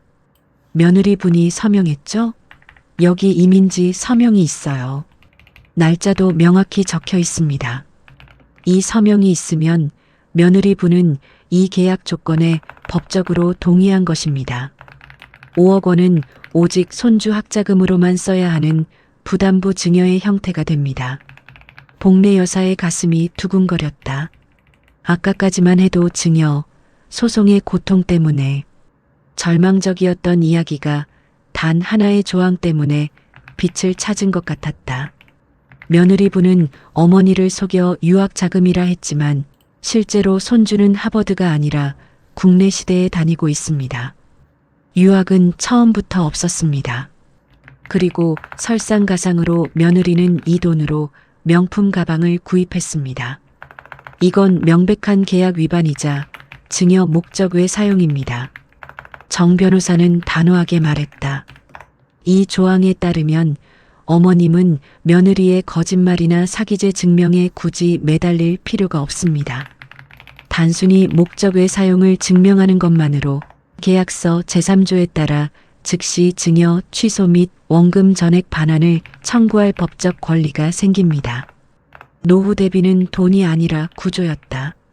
복례 여사가 40년간 모은 5억 원이 며느리의 눈물 앞에서 무력화되었을 때 이 작은 조항 하나가 그녀의 인생을 지켜주었다. 정 변호사는 복례 여사의 성견지명에 감탄했다. 준비된 노인은 쉽게 당하지 않는다는 것을 복례 여사가 증명한 셈이었다. 어머님, 이제 저희가 할 일은 간단합니다. 며느리 분에게 내용 증명을 보내는 것입니다. 3개월 안에 5억 원을 반환하라고. 안 그러면 이 계약서와 손주의 SNS 캡처 증거를 가지고 법적 조치를 취하겠다고 통보할 겁니다. 그걸로 돈을 돌려받을 수 있을까요? 복례 여사는 여전히 의심스러웠다. 안 되면 소송으로 가면 됩니다. 하지만 이 계약서가 있으면 소송에서 어머님이 이길 확률은 매우 높습니다. 며느리분도 변호사를 찾으면 이 계약서의 무게를 알게 될 겁니다. 똑똑한 사람은 법정까지 가기 전에 합의하려 할 겁니다. 왜냐하면 재판에서 지면 5억 원 원금은 물론이고 그동안의 법정 이자까지 물어줘야 하니까요. 정 변호사는 이어 며느리가 명품 가방을 구매한 사실을 강조했다. 어머님, 며느리분이 명품 가방을 샀다는 소문, 그것도 중요한 증거가 됩니다. 손주 학비로 쓰인 것이 아니라 개인적인 사치를 위해 사용되었음을 명확히 입증할 수 있는 보강 증거가 됩니다. 손주 학자금 목적 신탁 계약서라는 이름 아래 며느리의 사치품 구매는 가장 강력한 배신 행위가 됩니다. 복례 여사는 순자 씨에게 들었던 명품 가방 이야기를 떠올렸다. 그 소문이 단순한 가십이 아니라 자신의 존엄을 되찾아줄 핵심적인 증거였다는 사실에 소름이 돋았다. 어머님, 이제 감정적으로 대처할 필요가 없습니다. 법적인 절차에 따라 냉정하게 진행하면 됩니다. 저희가 며느리 분에게 법적 족쇄를 채운 상태에서 요구하는 것이기 때문에 이전처럼 며느리 분이 뻔뻔하게 나오기 어려울 겁니다. 복례 여사는 8개월 전에 준비했던 그 계약서가 며느리의 눈물극, 아들의 회피, 그리고 증여의 절망 앞에서 그녀를 구해낸 노년의 지혜였음을 깨달았다. 그녀는 40년 노동을 통해 돈을 모았지만 돈을 지키는 것은 법적 구조와 경계심이라는 것을 뼈저리게 느꼈다. 정 변호사는 자리에서 일어나 악수를 청했다. 어머님, 이 싸움은 단순히 5억 원을 되찾는 싸움이 아닙니다. 노년의 존엄을 되찾는 싸움입니다. 늙었다고, 힘이 없다고, 아무렇게나 해도 된다고 생각하는 사람들에게 보여줘야 합니다. 준비하는 노인은 끝까지 당하지 않는다는 것을요. 복례 여사는 그 손을 잡았다. 그녀의 작고 마른 손은 힘이 있었지만 그 악력은 돈을 향한 탐욕이 아니라 잃어버린 존엄을 되찾으려는 결의에서 비롯된 것이었다. 그녀의 눈빛은 흔들림이 없었다. 그녀는 이제 피해자가 아니라 반격의 주체가 되었다. 변호사 사무실을 나온 복례 여사의 발걸음은 이전과 확연히 달랐다. 5억 원을 잃고 아들과 며느리에게 버려졌다는 절망감은 사라지고 냉철한 정의감과 법적 확신이 그 자리를 채웠다. 그녀는 이제 감정적인 피해자가 아니라 증거를 가진 원고의 입장에 서게 되었다. 정 변호사는 지체 없이 내용 증명을 발송했다. 그 서류는 며느리 민지와 아들 정우에게 보내는 법적인 최후 통첩이었다. 박복래 귀하가 이민지 귀하에게 2024년 5월 5일 송금한 금 5억 원은 손자 학자금 목적 증여 계약에 의거한 것으로 수증자가 해당 목적 외 용도로 사용한 사실 국내 대학 입학, 명품 가방 구매 등이 확인되었습니다. 이에 증여자는 계약서 제3조에 따라 증여를 취소하고 원금 전액 5억 원의 반환을 청구합니다. 본 서면 도달일로부터 90일 이내에 상기 금액을 반환하시기 바라며 기한 내 이행이 없을 경우 민사소송 및 형사고소를 포함한 법적 조치를 취할 것임을 통보합니다. 그날 저녁 복래 여사의 휴대전화가 쉴 새 없이 울렸다. 그녀가 예상했던 일이었다. 권력은 소리 크기가 아니라 증거에서 나온다. 이제 판이 뒤집힌 것이다.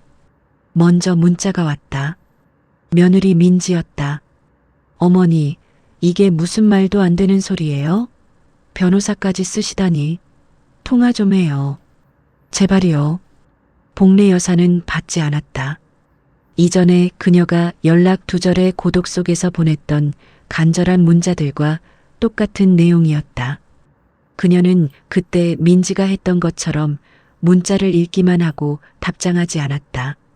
침묵은 이제 며느리의 무기가 아니라 복래 여사의 강력한 통제 수단이었다. 다음은 아들 정우의 전화였다. 복래 여사는 침착하게 전화를 받았다. 엄마, 이게 대체 무슨 일이야? 민지가 내용 증명 받았다면서요? 어머니, 진짜 이렇게까지 하셔야겠어요? 가족을 상대로 소송이라니. 정우의 목소리는 분노와 당황함으로 뒤섞여 있었다. 이전에 현명한 엄마 운운하던 여유는 온데간데 없었다. 그래, 내 아내가 받았겠지. 복래 여사의 목소리는 낮고 차분했다. 어머니, 이 일로 우리 가정이 완전히 깨지면 어떡해요? 어머니가 원하는 게 이거예요? 아들은 또다시 책임 전가와 죄책감 유발이라는 익숙한 무기를 사용하려 했다. 정우야, 복래 여사는 아들의 말을 잘랐다. 너한테 묻겠다. 내 마누라가 거짓말해서 내 5억을 가져간 거니? 내가 그 돈을 돌려받으려 싸우는 게 이 가정을 깨는 거니?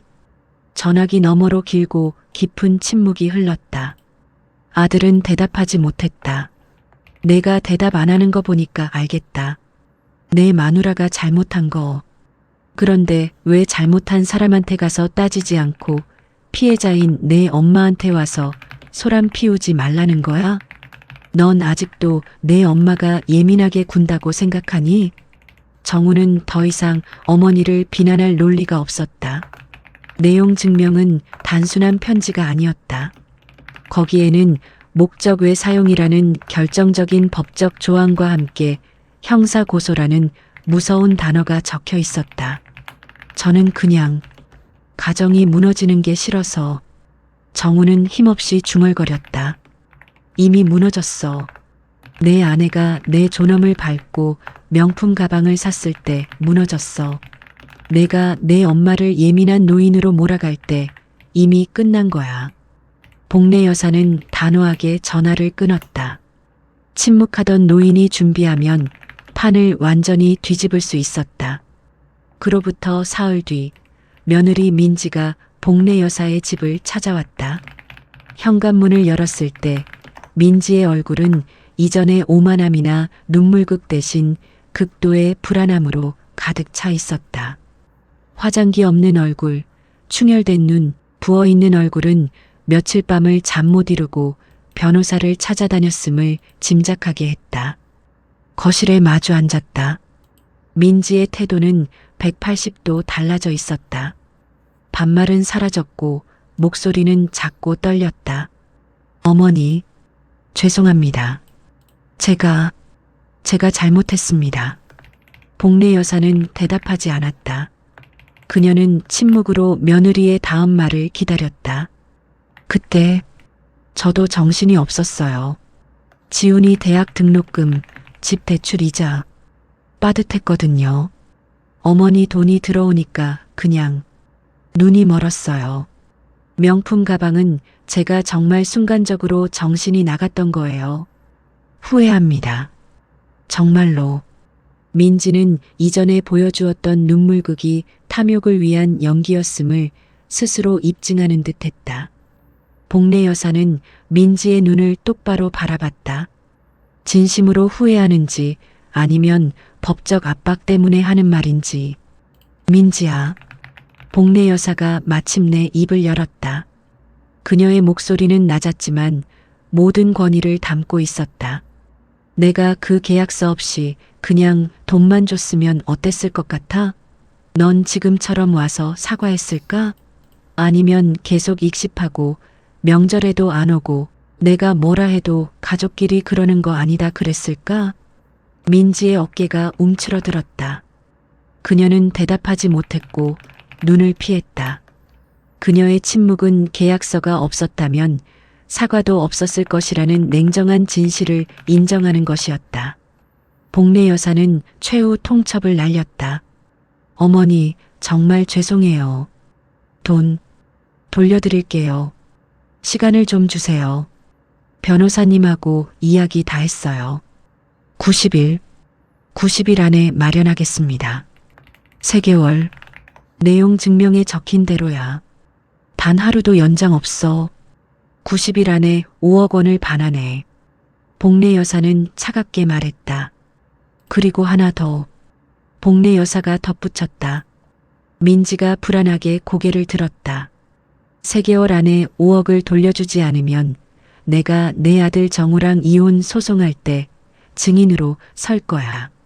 내가 날 어떻게 속였는지, 5억을 어디에 썼는지, 명품 가방은 어떻게 샀는지 법정에서 다 말할 거야.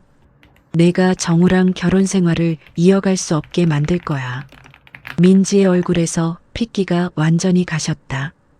이혼 위협은 그녀가 가장 두려워하는 것이었다.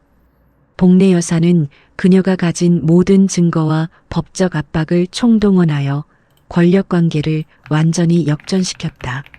3개월 안에 돈 돌려줘. 그럼 증인 안 서도 돼. 복례 여사는 자리에서 일어나 현관문을 열어줬다. 민지는 비틀거리며 집을 나섰다. 문이 닫히자 복례 여사는 문에 등을 기대고 한참을 서 있었다. 심장이 두근거렸고 손이 미세하게 떨렸다.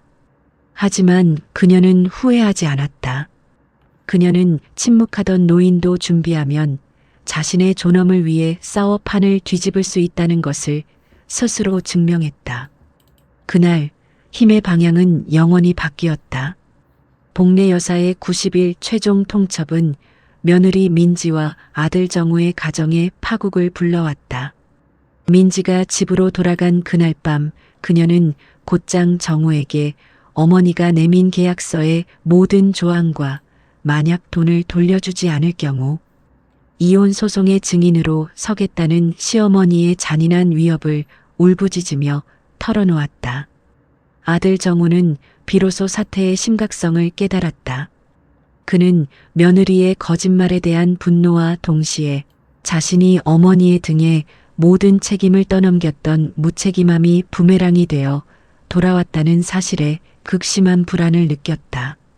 내가 도대체 무슨 짓을 저지른 거야? 5억이면 우리한테 얼마나 큰 돈인지 몰라. 이 계약서는 뭐야? 왜 함부로 서명했어? 정우는 격분했고 민지는 울부짖었다. 내가 잘못했어. 하지만 당신도 나한테 집만 지웠잖아.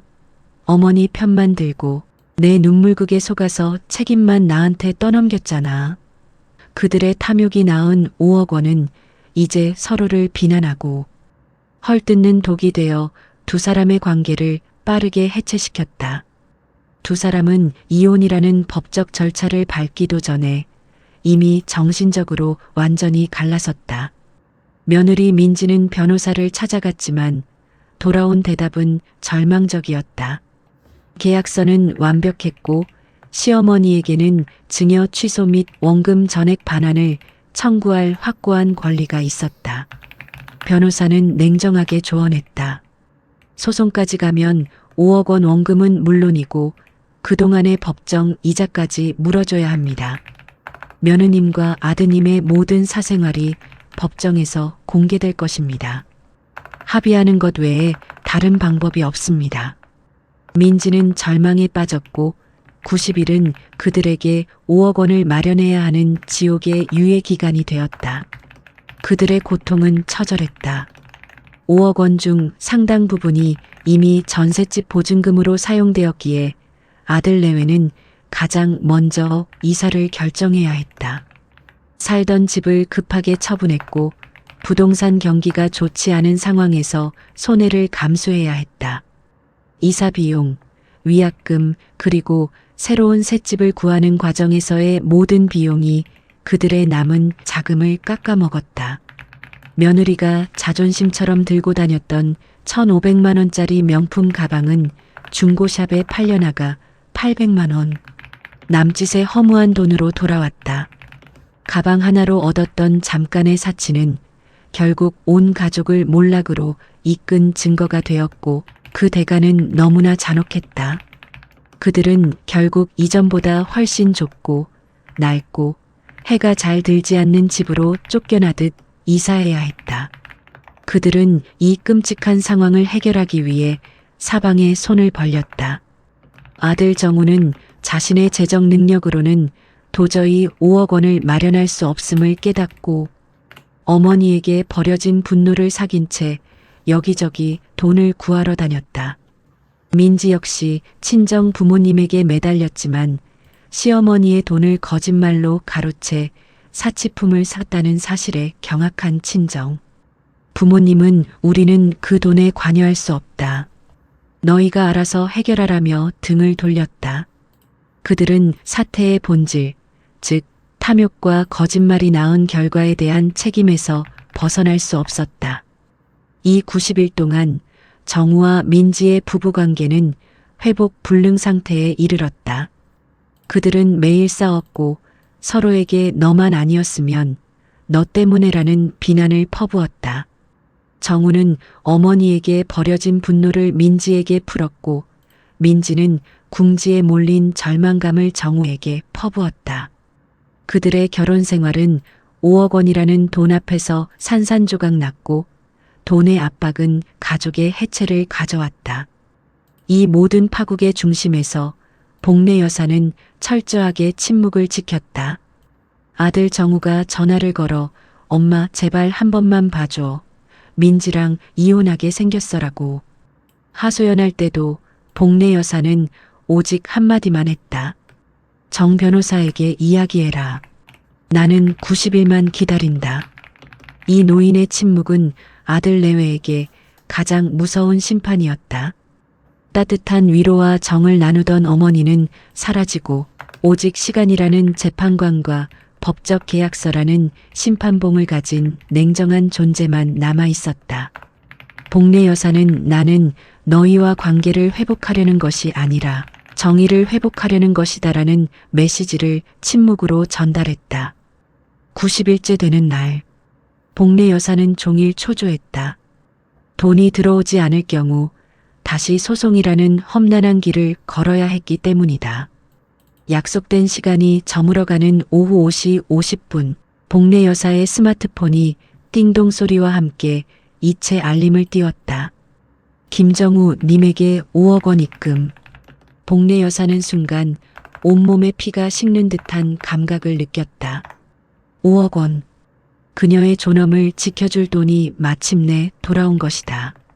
돈은 며느리 민지의 계좌가 아닌 아들 정우의 계좌에서 송금되었다.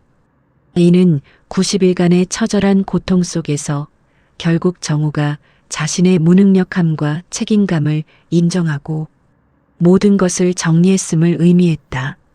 그는 모든 것을 잃었다. 복례 여사는 조용히 휴대전화를 내려놓았다. 5억 원이 통장에 찍히는 순간 그녀는 돈의 회복은 곧 존엄의 회복이라는 것을 뼈저리게 느꼈다. 숫자가 돌아오는 순간 그녀의 삶도 비로소 제자리를 찾았다. 그녀는 승리했지만 그 승리 뒤에는 깊은 고독과 상실감만이 남았다. 그녀는 5억 원을 되찾았지만 가장 가까웠던 가족과의 관계라는 환상을 영원히 잃었다.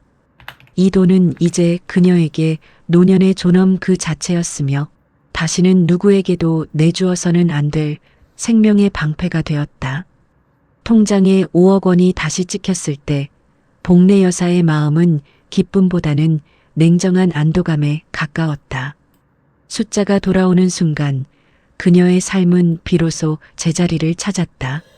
40년간 땀 흘려 모았던 그 돈은 이제 그녀의 노년의 삶을 지탱할 흔들리지 않는 방패가 되었다. 돈을 돌려받은 그날 밤 아들 정우에게서 문자 메시지가 왔다. 엄마, 돈 입금했어요. 죄송해요. 민지와 저는 당분간 좀 정리할 시간이 필요할 것 같아요. 몸 조심하세요. 복례 여사는 아들의 문자를 읽고 답장하지 않았다. 죄송하다는 사과 한마디가 5억 원을 잃고 홀로 외로이 보냈던 6개월의 고통을 보상해 줄 수는 없었다. 그녀는 아들이 자신의 잘못과 아내의 탐욕 때문에 결국 가정 파탄이라는 처절한 결과를 맞이했음을 알았다. 정우의 삶은 무너졌지만 그 붕괴의 책임은 오롯이 아들 부부에게 있었다. 복례 여사는 그들의 몰락에 연민을 느끼지 않기로 결심했다. 그녀의 존엄을 지키는 것이 그들의 파멸을 지켜보는 것보다 훨씬 중요했기 때문이다. 그녀는 다음 날 아침 정은철 변호사에게 전화해 감사 인사를 전했다. 변호사님, 정말 감사합니다. 그 작은 조항 하나가 제 노후를 구했습니다. 정 변호사는 말했다. 어머님, 노후 대비는 돈이 아니라 구조입니다. 그리고 노년의 존엄은 스스로 지키려는 의지에서 나옵니다. 복례 여사는 그 말을 깊이 새겼다. 그녀가 며느리의 눈물에 무너졌을지언정 마지막까지 포기하지 않고 계약서라는 안전장치를 활용했던 것이 그녀의 승리였다. 복례 여사는 이제 자신의 삶을 새로운 구조로 재건하기 시작했다. 첫째, 그녀는 자신만을 위한 작은 집을 마련했다. 더 이상 아들 내외에게 짐이 되거나 도움을 받는 존재가 되지 않기 위해서였다. 작지만 양지 바른 오피스텔을 구해 이사했고 그곳에 만수 씨의 영정 사진과 함께 5억 원이 찍힌 통장을 안전하게 보관했다. 이 돈은 이제 단순히 노후 자금이 아니라 그녀의 독립과 자립을 상징하는 자유의 증표였다. 둘째, 그녀는 법적 안전장치를 두텁게 만들었다. 정 변호사와 상의하여 남은 재산과 노후 자금 전체를 자신만을 위한 신탁으로 전환했다. 이 신탁은 그녀가 살아있는 동안 그녀의 동의 없이는 그 누구도 이 돈을 인출하거나 건드릴 수 없도록 설계되었다. 그녀는 이제 자식들의 탐욕이 아니라 법적인 시스템이 자신을 지키게 만들었다. 노년의 존엄은 스스로 지켜야 한다는 잔인하지만 현실적인 교훈을 배웠기 때문이다. 셋째, 그녀는 외로움을 인정하고 극복하는 방법을 배웠다. 며느리의 갑작스러운 다정함이 그녀의 경계심을 무너뜨렸던 것은 그녀가 외로웠기 때문이었다. 그녀는 동네 복지관에 등록하여 취미 생활을 시작했고 친구 순자 씨와는 더 자주 만났다. 그녀는 늙는 건 죄가 아니다라는 사실을 스스로에게 되새겼다. 늙었다고 해서 자식들에게 의지하거나 푼돈에 목매지 않아도 되는 당당한 노년을 스스로 만들어 나가기 시작했다. 시간이 흐르면서 복례 여사의 삶은 평온을 되찾았다. 아들 내외와의 관계는 단절되었지만 그녀는 더 이상 그들의 안위를 걱정하지 않았다. 그녀는 이제 타인의 삶에 대한 간섭을 끊고 오직 자신의 행복에만 집중했다. 그리고 1년 뒤 복례 여사는 우연히 동네 시장에서 친구 순자 씨에게 아들 내외의 소식을 들었다. 정우와 민지는 결국 이혼했고 5억 원을 마련하는 과정에서 진 빚 때문에 경제적으로 큰 어려움을 겪고 있다는 이야기였다. 손주 지훈이는 국내 대학에서 열심히 공부하고 있었지만 부모님의 이혼으로 힘들어하고 있었다. 복례 여사는 그 소식을 듣고도 눈물을 흘리지 않았다. 그녀는 이제 감정에 휘둘리지 않았다. 그녀는 손주 지훈이에게만 몰래 용돈을 보내주는 따뜻한 익명으로 남기로 결정했다. 이 모든 과정을 통해 복례 여사는 인생의 가장 중요한 교훈을 얻었다. 노년의 존엄은 스스로 지켜야 한다. 늙는 건 죄가 아니지만 방심하면 표적이 된다. 그녀는 노후의 돈은 욕심이 아니라 존엄을 지키는 방패이며 그 방패를 굳건히 지키기 위해서는 사랑이라는 이름의 공격에도 경계심을 늦춰서는 안 된다는 것을 뼈저리게 알았다. 복례 여사는 그녀의 새로운 집 거실에서 따뜻한 햇살을 맞으며 커피를 마셨다. 그녀는 이제 5억 원이라는 숫자가 아니라 그 돈을 지킴으로써 회복한 자유와 존엄 덕분에 진정으로 행복했다. 그녀의 노년의 삶은 비로소 스스로 만든 안전한 왕국에서 새로운 시작을 맞이했다.